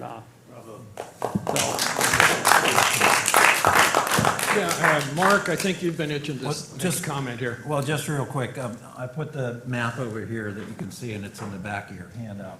I got this from Tommy Stroud, the district here many years back, but that's the St. Lucie Basin. And what you're looking at there are if you get up close, all the blue little lines are the lateral canals and lateral ditches that enter into the main canal. And they enter in through those red dots that are all along there called project culverts, PCs. And those project culverts are maintained by the district in order to enter that water, that drainage water, into the major canals, C-23, C-24, C-25. There are 93 of those project culverts, and they're maintained by the district, and they're really point sources of all that runoff coming out from agriculture, primarily old citrus grove at agriculture into those basins, C-23, C-24, C-44 basin. And the reason I point that out is that, you know, we need to understand where that water is coming from and its high quality. Can we treat it or hold it up at the source of that? Does it have to just directly run off into the culvert? The way, when we built those canals major years ago, that was the purpose, was to drain those lands for that purpose.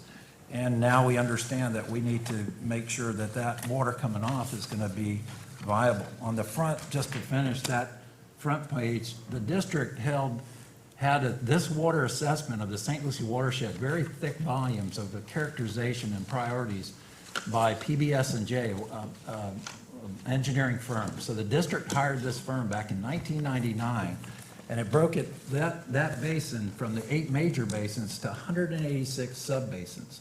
And in that, I put them on red dots here, they outlined the top 10 that were producing of those 186 subbasins, the top 10 for total nitrogen, total phosphorus, and total suspended solids.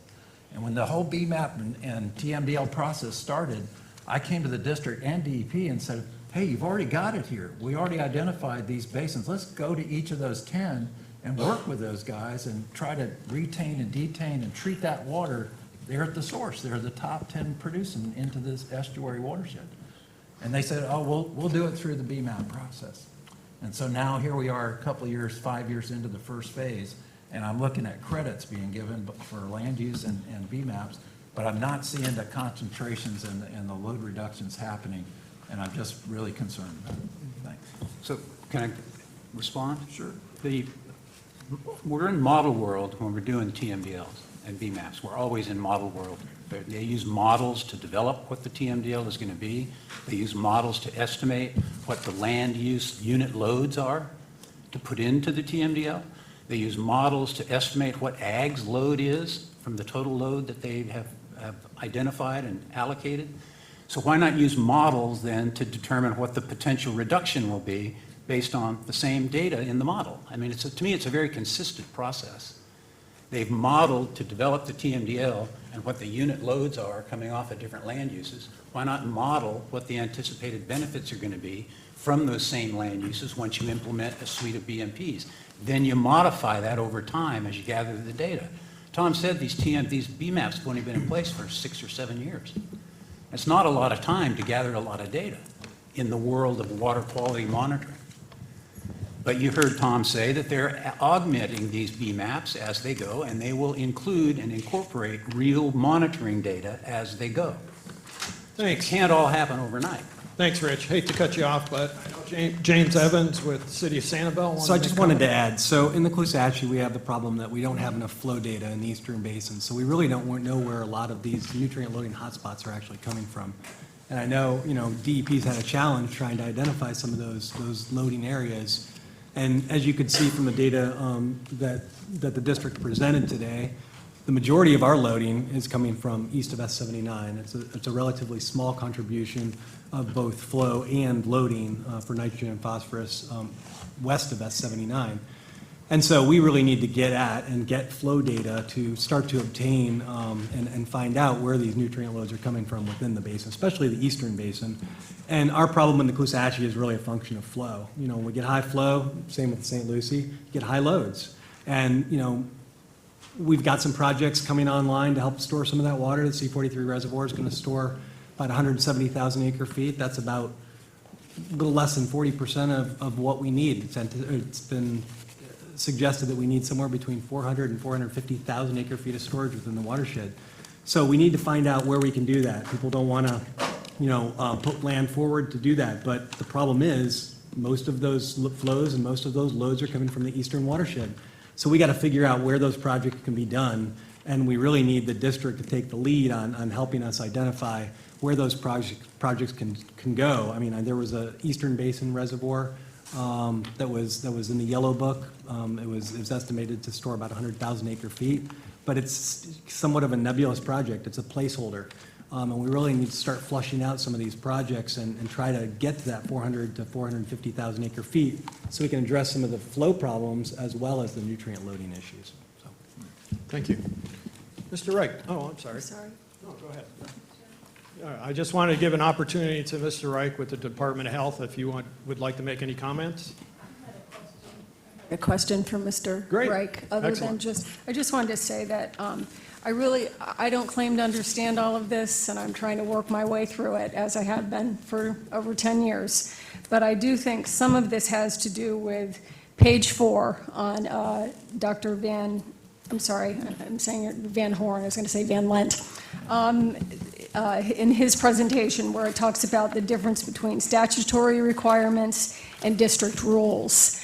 And from what I understand, works of the district is a term that is hard to apply because it has many meanings, but I believe what Mr. Perry is talking about here is basically the difference between monitoring and just giving credit based on, modeling versus monitoring. And yesterday, when I was here, I saw this on one of the, things somewhere upstairs while I was walking around waiting for a meeting, and I just kind of wanted to share it with you. It says, South Florida Water Management District, harmful nutrients in the Everglades now reduced by 90%. And of course, this is talking about the EAA. And of course, the EAA isn't what is north of the lake or east or west of the lake, but I believe it was the comprehensive water law change in 2016 that changed the direction that the district was heading in originally, which was more monitoring. We need to do it the best that we can. We can't guess anymore. And we have someone from the Department of Health here today. I'm so thankful that you're here. I was wondering, we're all worked up about all of this, and it's so important to us, and those of us who have lived through summers of algae blooms and pets dying and people getting sick. What is the Department of Health doing to coordinate with the other agencies so that we are ready the next time this happens? Thank you very much. I usually don't need anything to broadcast my voice. I'm from New York. I tend to talk pretty loud. But anyway, the Department of Health has been working with a number of the state agencies really for about 20 years. We've been working to assess the health impact from the Carina brevis red tide, which is in the Gulf of Mexico. The people along this part of the area know about this. We have some issues where the red tide is, circulates through the Florida Keys, goes up the East Coast, and then sometimes it's both on the East Coast and the West Coast of Florida. So we've been studying that for quite a long time, and so we have a pretty good handle on how people are exposed to the red tide toxins, how they potentially get into seafood, but we're really not there yet with blue-green algae. The science is much more in its infancy to try to understand, what causes these blooms, how the toxins and the blue-green algae potentially get into air, get into what we call routes of exposure. And then if people are exposed, what does it really do? And we saw someone earlier who brought one of their little cute dogs here and said that they had issues relating to the dog being exposed to a cyanobacteria bloom. And we know at some level these blooms are toxic. So we know if someone's pet Labrador Retriever goes into the water and drinks some of the bloom contaminated water, eats some of the slime, they can get really sick. Issues of cyanobacteria poisoning on livestock has been known for years, and if you go to veterinary school, they teach the vets about that. For people, we are just beginning to really study those types of exposures. So there's been some recent information coming out by a number of the different universities in Florida to try to address some of those. So we are working with some of those to try to understand it a little bit better. We have gotten some funding to do some research within the state of Florida, so we'll be having an RFP to reach out to universities for potential studies to try to assess the health impacts a little bit better. And we're also working with the Centers for Disease Control up in Atlanta. You may have heard about it in some of the newspaper reports. We are working with them to design health studies to try to better understand how people are potentially exposed. And we're looking at occupational exposures because generally those are higher than what would be in other populations. So that is some of the things we're doing, but it's very difficult. I mean, you have to recruit people to be in the studies. You can't subject them to exposures than what they would normally have. The science in trying to understand how the toxins get into the body and then detect them once they're in the body, we really don't know how to do that yet. There's been some a little bit of work done over the years, but we really haven't put a big effort into it. I think that is happening, and it's not just happening in Florida. I think now that EPA is pretty much fully engaged in trying to assess the impacts of blue-green algae cyanobacteria on drinking water systems, on public health. It has made a tremendous difference to try to get some of that information out there, and we work with the EPA quite a bit as well. But the work that we do with CDC is really important. Florida Department of Health is one of the main agencies to develop their surveillance system that they're using now to try to document exposures to blue-green algae. So that's called OHABs, One Health Harmful Algal Bloom Systems. And we continue to work with that and put data in there. So that's some of the things that we're doing. Well, that's great. Do you have anything to share? One of the issues that we had in 2016 and 2018, and a couple of years prior to that, but we had not caught on to what was going on at that point, was signage from our own local Department of Health. What is the procedure for getting signage out to the public that there are algae blooms in Lake Okeechobee that will be released into I'm talking about the St. Lucie, because that's my home, into the C-44 canal, which will in turn affect the people who live along the canal, whether it's agriculture or residential or commercial, and then it goes all the way down into the cities. How are those signs put up or not put up? So under the new governor's leadership, we developed some additional protocols on how to get out and inform the public about what's going on. So we have worked together with Florida Department of Environmental Protection and the work they're doing when they go out and do sampling. And, you know, Tom can probably give you a lot more numbers, but DEP has really stepped up to the plate to try to assess where these blue-green algae blooms are occurring and if they have toxins associated with them. So I was going to say, I think, Andy, what would be good, so when we, DEP or Water Management District staff, when we get reports and we go out and visually see that there's algae, right? So there's that first trigger, right? So we convey that information to you when we've had those observations. And then when we get results back on the toxins, then we convey that information also to you and to the county health departments. Can you describe sort of what the triggers are and what the county health departments do for those? And I know you know this because, you know, the evening of July 3rd before July 4th, I was on the phone with Andy, at 7 o'clock at night about, you know, one issue where we had some results that we wanted to make sure got posted, you know, before the July 4th, you know, holiday, so. Sure. So thanks, Tom. So, you know, over the last couple of months, we have developed additional signage that can go up into communities. So the decision was made that if there is algae blooms in areas where there is access to a water body, let's say at a boat ramp or in a swimming area, that we can put up caution signs. So it's, you know, these caution signs are really, you know, public information devices for us. So it tells folks, you know, a little bit about the algae and tells them, you know, that it's our suggestion that you go somewhere else. I mean, then the good thing, if there is anything relating to these algae blooms, is that you can see them.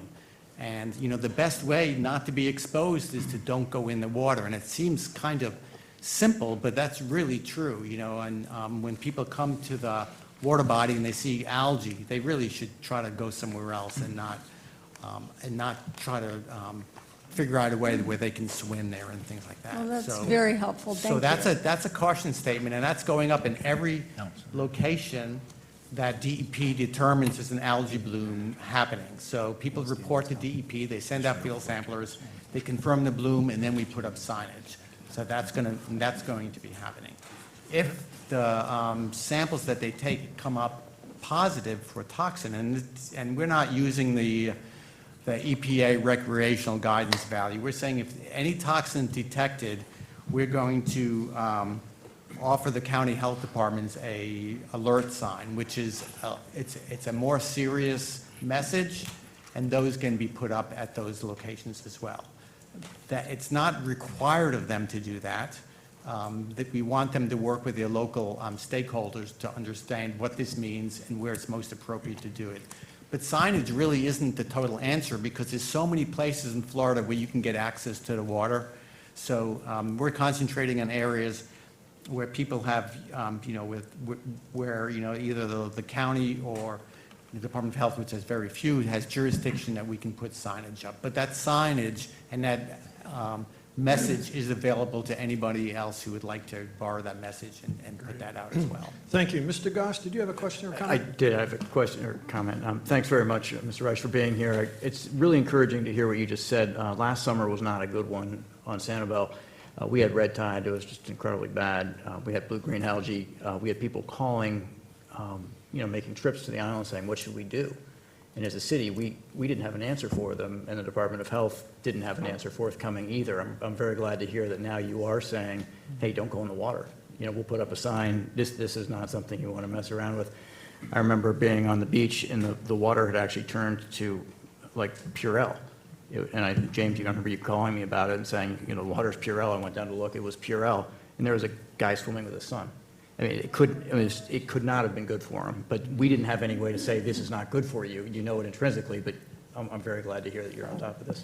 Yes, and so right now, we've been really concentrating on the blue-green algae messaging because red tide is kind of not here right now, but we're working on that too. And we'll probably have the signage for red tide posting in the next couple of weeks. We do have counties that have taken the lead on this and have signage already developed. Some of that came out of the work we did with Mote Marine Laboratory a couple of years ago to have that, breathe safe signage. So we're not starting from scratch like we have been with the cyanobacteria. So just because you don't see the stuff on red tide yet, that is in the works too, but we have a little bit more time to, develop that, and that's in the works as well. I have one other, so there's no confusion. Basically, it's important that all industries, whether it's commercial, residential, industrial, agriculture, we're all in this together, okay? And I've got to compliment the DEP on pretty strong regulations across the board in the development of our economical growth, which is very important in the state of Florida. But the whole point here is, and in my eyes, that we've got to have cooperation, we've got to have reasonable regulations on what's coming into our state waters. This has become a real highlight now because now we're seeing things on the surface, okay? And it's come to everybody's attention. Not a lot has been said over many decades on the nutrient levels that we can't see, okay? So I just think it's important as we proceed forward that you're monitoring of being able to establish who are the biggest polluters. Doesn't matter who it is, okay? That we have to monitor, find out who is putting all of this in our state waters and what kind of reasonable regulation. And even if we have to, if it's the wish of the legislators or whatever, that we have some subsidy to help agriculture be able to recirculate their own nutrients. If there is a problem there may not be a problem. But we need to know that, or you'll never reverse what's going on.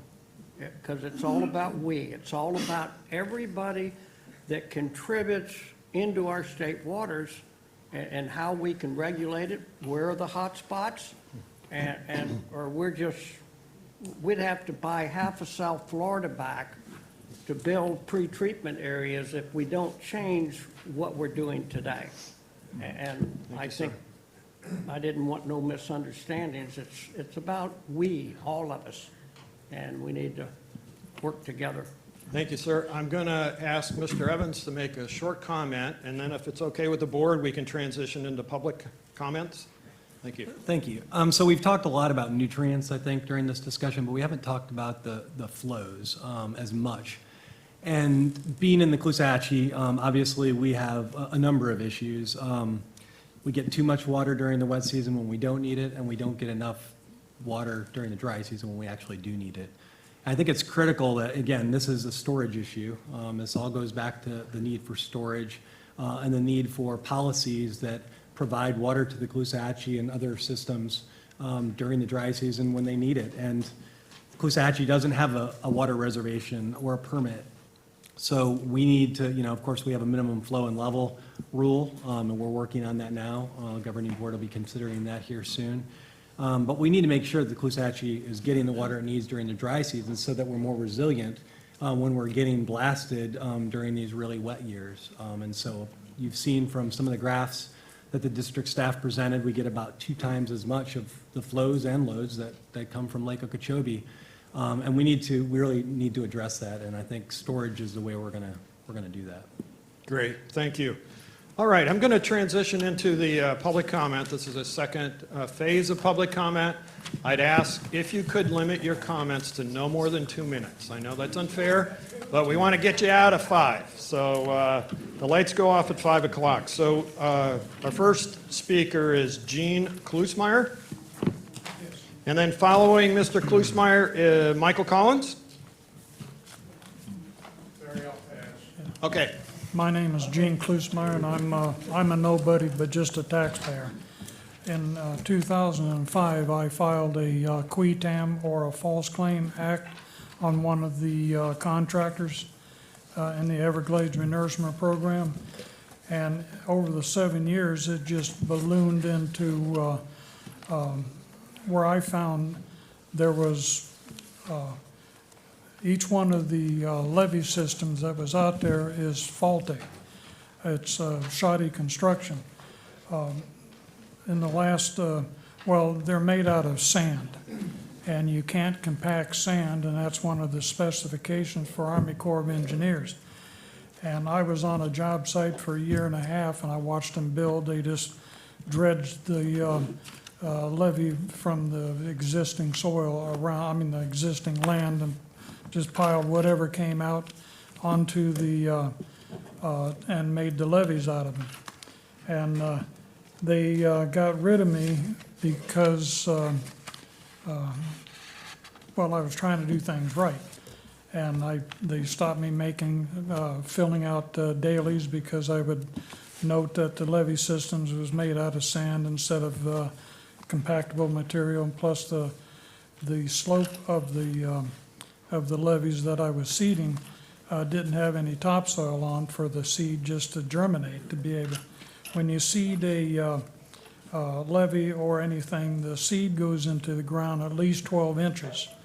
If you put sod on that levee, the sod is just going to sit there and sit there and sit there. And even a couple of months is kind of pretty easy to lift the sod up. But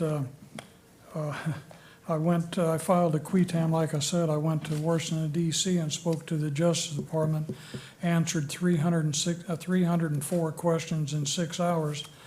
They sent the Justice Department sent a CID down here to Florida to inspect the site, and he did a 1.5 year inspection, and at the end of the 1.5 years, he gave the DOJ 80-page report and backed it up with 419 pages of exhibits on each one of the each one of the 419. I'm afraid to interrupt. We're really trying to keep this moving along, All right, so if you could the wrap it up, best I thing I appreciate can it. do then is when you award these contracts to contractors, don't give them a no-bid contract. Make them go out and get contracts so that you can keep the price down.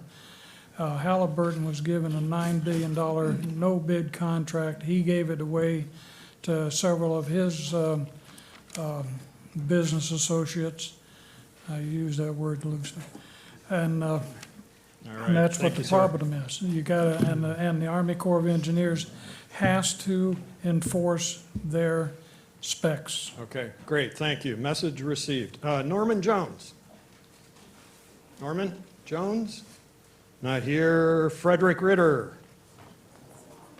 Yes. Hopefully I'll get 3 minutes. It's a couple Yeah, hours. followed by Thanks, Gary everyone. Gary Goforth again. Thank you. Thanks, everyone, for showing up here. Long afternoon. I think this is the 10th year I've been speaking or tilting at this particular windmill. I think Senator Negron and Representative Murphy were at one of the first meetings I went to on this. And back then it was 20-year timetable. So now we're 10 years later, we're back to a 20-year timetable. These ideas and things all seem great, but the point is we're going to have releases. There's inevitable releases going to be to both coasts. What do we do when those releases happen? For the last 10 years, I've been talking to these bodies of members, about a thing that I think we were just RFI'd for, a new technology. It's called a CREA ionizer. It's a water and wastewater treatment system that electrochemically produces superoxide from the atmosphere and injects it into the water through a nanobubble injection unit. No chemicals, decomposes pollutants in the sediment, decomposes the sediment, decomposes the algae. Army Corps of Engineers tested it 2017, wrote a paper on it. But I still can't get anybody to pony up money to get these things down here. So when this happens, you put this on the lock, you plug it in, let it do its job. Let it eat this cyanobacteria so it doesn't get into the estuaries. There's been hundreds of millions of dollars I've heard appropriated for these different things. I'm talking $3 million to get 10 of these units, 5 on each locks, to try to start mitigating these things when it happens. There's no permits required for these. PCB removals, 85%. Myocysteines, 92%. I'm not yet red. The point is, we have something that will help. This is going to go on for 20 years. I'm going to drop a couple of these off to Mr. Frick, some of these other folks. So hopefully when the time comes, if you need some help with this stuff, you'll know who to call. Great, thank you, I appreciate that. Gary Goforth, followed by Celeste. Oh, boy, I'm sorry. Palma? Thank you again for this workshop. You're all very smart people. With the help of staff, I think you're going to find out and figure out what you need to do. And they're going to include the following. You're going to help landowners implement more effective BMPs. You're going to apply lessons learned from one industry to the other. Ditching cattle fields is not an impossible issue. You're going to implement an effective regulatory program. The difference between south of the lake and north of the lake is an effective regulatory program. We have 4063 south of the lake, very effective. I've testified in federal court how effective that is.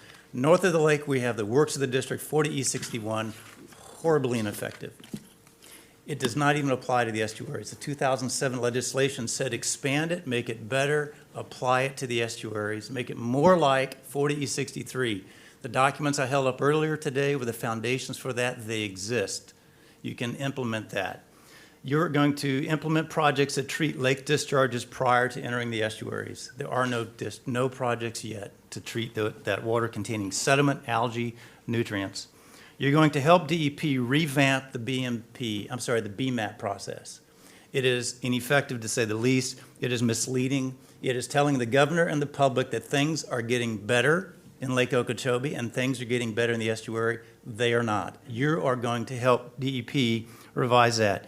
You're also going to help DEP revise the biosolids rule for obvious reasons that we've talked about today. And most importantly, you're going to continue to work with the Corps to ensure that no more toxic lake discharges are conveyed to the estuaries. Thank you very much. Let me know if I can help. All right, thank you, Gary. Celeste Palma, followed by Rayanne Wessel. Not at all. Thank you. Celeste De Palma with Audubon, Florida, and I appreciate the opportunity to comment on this very critical issue. Water quality clearly is in everyone's mind, so I really appreciate the board taking the time to take a deep dive into this issue and dedicating 2 workshops now to talk about water quality. So we currently have 3 agencies trying to work together, but based on the results that we observed to date, it is clear that business as usual is not going to get us to our shared goal of clean waterways faster. From what we've seen so far, neither the BMAPs nor the Lake Okeechobee construction project come close to coming with a solution to our water quality issues. The deadline to update all of the BMAPs is the end of this year, like we saw today, but so far we are not seeing anything different than what we have been doing to date on the BMAPs front, and we're a little bit concerned about that. There used to be regular meetings where all of the agencies, the district, DEP, FDACS, and partners coordinate on these activities. Today, it's all fragmented. This needs to change. Segmentation leads to lower accountability. We need to examine the regulatory structures that create obstacles to accomplishing the goal of meeting the TMDL. In addition, to be successful in reaching our TMDL by the stated timeline of 2034, that's 15 years, that's right around the corner, we're gonna need a combination of large water storage retention projects to slow flow, but also projects to rehydrate the floodplain all across the northern Everglades, including the estuaries. We're gonna need water quality projects all throughout. There was mention of that by Gary Gopher. In fact, most of his comments I'm gonna echo right now and try to summarize them. But we're also gonna need to have another look at the BMPs. We need an enforceable, permitted-based BMP type of program that we have a great model south of the lake. It has been said by Gary, so I don't have to go into it, but the main difference is that it is enforceable. It has a framework of compliance and criteria that we have to follow, and it's no mystery. If we bring everybody to the table, then we're gonna get better at water quality. So far, it's an optional program north of the lake. Let's bring everybody together. Mr. Bergeron, you said it best. It's all about the we. It's all about trying to tackle this issue, and I think it's time for the district to take a look at that more closely. Thank you. Thank you, Ms. DePalma. All right, we have Rayanne Wessel, followed by Marissa Carozzo. If we could keep it moving, please. Rayanne Wessel, Sanibel Captiva Conservation Foundation. Wow, I am so grateful for this workshop and for this conversation, and so much of what I want to say you've touched on. Only thing that I might ask that we tweak is, could we have puppies? More puppies? I think that could go a long way. Caloosahatchee flows. You heard James talk about our West Basin, and thank you to staff for those excellent presentations. I thought that was just so helpful to walk us through. The West Basin is the flashy basin. That is not a positive thing. We know that we need more storage, as James mentioned, and thanks to Drew, we've identified 3 spots where we're going to add monitoring stations, because we don't know where that excess water is coming from. We just know that we can watch it come in and it blows up our watershed. So that's something that we really need to hone in on and focus on. With water quality, what a tremendous conversation. Caloosahatchee needs a phosphorus TMDL. We've been asking for that from the beginning, so I'm really glad to hear that we're talking about it. I think the idea on source and species of nitrogen phosphorus, very important as well. Water quality becomes part of an internal and external source control. Internally, let's not forget about sediments. Sediments suspend and provide, as the graphics were showing today, not only within the lake, but also when the lock and dam structures are open from the top, that sediment transport is moved downstream, and it affects, it's a new source in our estuaries and rivers. Stormwater standards are 25 years old. We've seen what has happened in the landscape for the past 25 years. Updating those standards is one of the top priorities, something that we know how to do. And upstream of the Caloosahatchee estuary, we see that's a big source of nutrients. Works of the district you've spoken about. There are all kinds of things, projects we can do. We can do it better because we know what we've been doing hasn't worked. Biosolids, reuse. For our coast, at least, reuse water is a great conservation metric, using water more than once, but we have very high nitrogen values. Project north of the lake. We all agree there's a SERP project north of the lake, but the current design doesn't really get us a lot of capture treatment. We'd like to see the district and the Corps look at the upper 2/3 of the Kissimmee watershed, which are not included in the current SERP plan.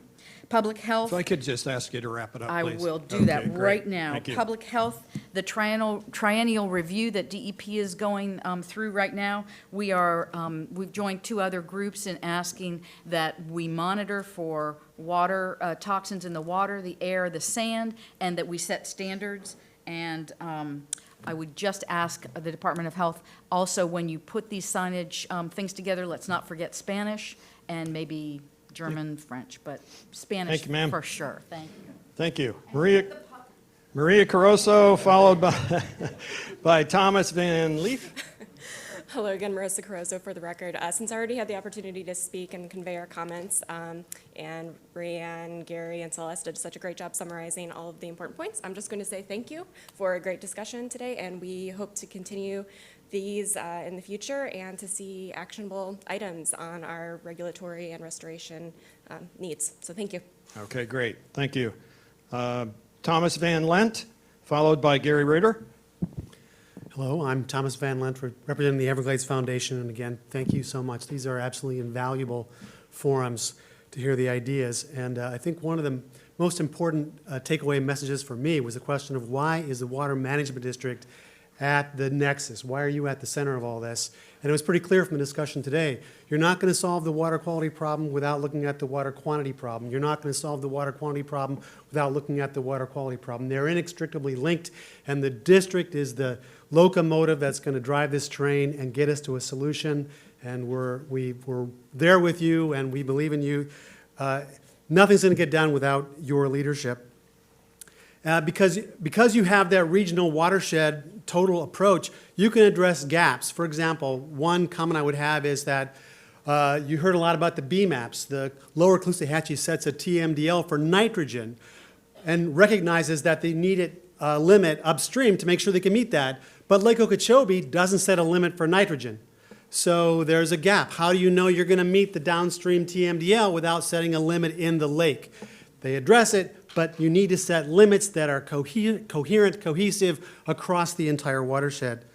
Lastly, thirdly, I would say that you need to address, I think it was a comment that Drew made, that its source control and its regional water quality projects both have to be done. We need to start looking at that, dust off the 2008 Phase 2 technical plan, which was designed to look at how to get to the TMDL. There's large-scale regional projects in there. And simply looking for the magic bullet, the easy answer, like deep well injection, there is no such thing as a free lunch. That's run Milton Friedman a Nobel Prize for that. You need to look at the consequences. We can't afford to be profligate with our water. We'll need the water in the wet years for the dry years if we're going to end the whipsaw between floods and droughts. Lastly, I'd say you heard at least 2 comments today from people with ideas on how to fix it. They're frustrated. They want to come forward. We need to find a way to have a testing facility that will objectively measure these ideas so that we're not profligate with our land either. That's very valuable as well. Find a way that we can objectively test these ideas that are coming forward so we can bring them to market and bear on the problems we're facing today. So thank you. Thank you, Mr. Van Lant. Gary Ritter, followed by Dr. Bill Lauda. Yes, Gary Ritter, great conversations today. I'm going to be kind of jump around real quick on the ERP issues. I mean, that was a great conversation between Rich and Mr. Bergeron. One of the points that I'd like to make on that is that from an agricultural standpoint, when they do environmental resource permitting, that landowner is responsible for maintaining when that project is completed. The difference in the urban setting is when a developer goes in and does a stormwater system, does commercial, residential, they pass that on to whoever the entity is that's gonna own that piece of property. And they are the ones that are responsible. And I liked Rayanne's comment is that we have to reevaluate the stormwater systems because there's really no water quality monitoring on these systems either. So we have to look at that. Mr. Glenn had talked about we have a highly altered system. We have large flood control canals north of the lake. I think one of the things that we really need to do is look at the nutrient dynamics of these flood control systems because we have found early on that agricultural systems, when we were monitoring them, we kind of went backwards and said, look, we got to stop ditching and draining our agricultural properties. We have to retain more water on these properties. That is what provides water quality treatment, not perimeter ditching around our agricultural operations. And then lastly, and I'll wrap this up, this is more of a comment for Stuart. One of the things that when I look at a report to try to make decisions and hone in on areas is looking at the unit area load. And we don't put that, it's presented in the South Florida Environmental Report. If you look at table, I think it's 8B-3 for phosphorus, the next one is for nitrogen. Those unit area loads that are presented are very valuable information to help make decisions and hone in on areas and compare and contrast either watersheds or land uses. Great. Thanks. Thank you, Gary. Appreciate the comments. Ernie Barnett, followed by Benita Whalen. No, what did I miss? I'm sorry. I did. Dr. Lauda, I'm sorry. Okay, yeah, Bill Lauda, FAU. Again, thanks, definitely thanks for this meeting. Great to hear all the comments and be able to put in comments. You know, a lot of information put on phosphorus. Something changed since the 1990s when I was working with Steinman and Havens out in Lake Okeechobee. Nitrogen-fixing cyanobacteria. Mike, I call him Mike, Microcystis aeruginosa, our problem now, needs nitrogen. He loves ammonia. Something changed from the 90s to now. Why don't we have the answer for what happened? The ag ponds, when you have separate ag ponds, make sure that the people know that those also can be infected. I think I mentioned it previously, maybe at the last meeting. My neighbor's raises cattle, has an isolated pond. It had a huge bloom of microcystis. A cow died. When the cow died, he finally believed me, put up a fence around the pond, kept the cattle out of there. ASRs, let me be a devil's advocate. You're putting oxygenated water with organic matter deep. That organic matter gets eaten up, generates CO2, carbon dioxide, which reacts with water, forms carbonic acid, which dissolves limestone. Even when the oxygen's gone, anaerobic respiration keeps generating CO2. That dissolves the oxygen. You can create vugs, a great big hole in the ground, which either, if it's too close to the surface, can cause a sinkhole, happens all over Florida, or it can connect aquifer to aquifer. Okay, the other thing it can do is the oxygen can react with arsenopyrites and release arsenic into the water. This happened in southwest Florida. Fish in Lake Okeechobee need to monitor the microcystins. I'm getting a lot of questions from people that have businesses out there that they need to know, are the fish safe to eat? Last thing, there's a HAB conference in St. Petersburg, August 2021, put on by University of Florida, IFAS. Very cheap registration, $80. Be there. There's going to be one great poster. Thank you, Dr. Lauda. Ernie Barnett, followed by Benita Whalen. Ernie Barnett with the Florida Land Council. Thank you, Mr. Chairman, for this meeting, and I appreciate the discussion and all the presentations. I think this is the kind of dialogue that we need to continue to have. A couple of key points that I think are really important. I spent 20 years at DEP, 15 working directly for the Secretary. I spent 10 years here. I spent 25 years of my career as a senior manager working on these issues.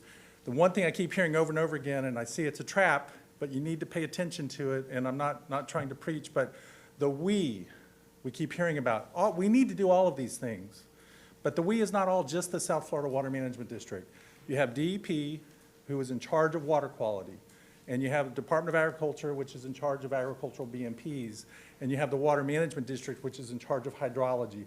Your piece of this is monumental. It's critical. Most of the restoration that's going to occur in South Florida is going to be because of what you do with the hydrology. You keep trying to be the we being you for everything. And you have to give some deference to your sister agencies. The general in this battle is the governor, and the Secretary of DEP is his lead field marshal. You are soldiers in the battle, and you have key roles, but you got to focus on what you're doing. You're not going to be able to deal with solving the BMP problem, solving agricultural point sources. With all due respect to my colleague, Mr. Goforth, the law he keeps citing is 2007. It's 12 years old. It's been amended. There's a new framework in place. We need to pay attention to who does what, and you guys, I have a lot of confidence, are going to be able to do the restoration. With that being said, focus on the water hydrology, the timing, the distribution and how it gets into the system. Work with landowners, not to keep saying you need to do additional regulations, but what can we do in partnerships? We're going to have DACS do the BMPs. We're going to have DEP do the BMAPs. You're going to support that with the data and the science and the hydrological wetland restoration projects, the capturing and storing and treating the water before it gets into the Everglades and the Lake Okeechobee is going to be of paramount importance, and you can all do that, but you have to do it together. Lastly, you're going to be dealing with the Lake Okeechobee Watershed Plan tomorrow. The ASR wells are a critical piece of that. They do work. There's 220 wells that work every single day all over the state of Florida. I urge you to give a lot of confidence in that. That's a key element to store over almost a 500,000 acre-feet of water in the northern watersheds. Thank you for listening. Keep up the good work, and really appreciate this dialogue that you're having. Thank you. Thank you, Ernie. Benita Whalen, and then followed by our last speaker, Drew Martin. Hi, Benita Whalen. I'm here representing the Florida Cattlemen's Association today. We're all facing, appreciate the opportunity to speak, we're all facing very difficult statewide issues in water quality. And the cattlemen have always been a part of the solution. They want to continue to be a part of the solution. They have vast tracts of land, low concentrations. They have wetlands and sluice systems that connect those systems. You can't be talking about putting ditches and dikes around there. I was a regulatory manager for South Florida Water Management District for over 21 years. I was familiar with the south of the lake and north of the lake. You cannot, they are not the same. Sorry, Gary, but I don't think they are the same. There's so many differences. It's so intensive down there, ditch and dike. Even some of those regulatory programs that had taxes associated with them, they caused intensification of land, which meant more nutrients. I think some of the people in this group know that it caused higher concentrations of water quality because landowners changed from cattle ranching to other more intensive land uses. I'd just like to say, in addition, that ranchers are net exporters of total phosphorus. If you look at the phosphorus budget that's been developed by the agencies, it shows that they're net exporters of phosphorus. BMPs can't get there alone. I think everyone has heard that and realizes that.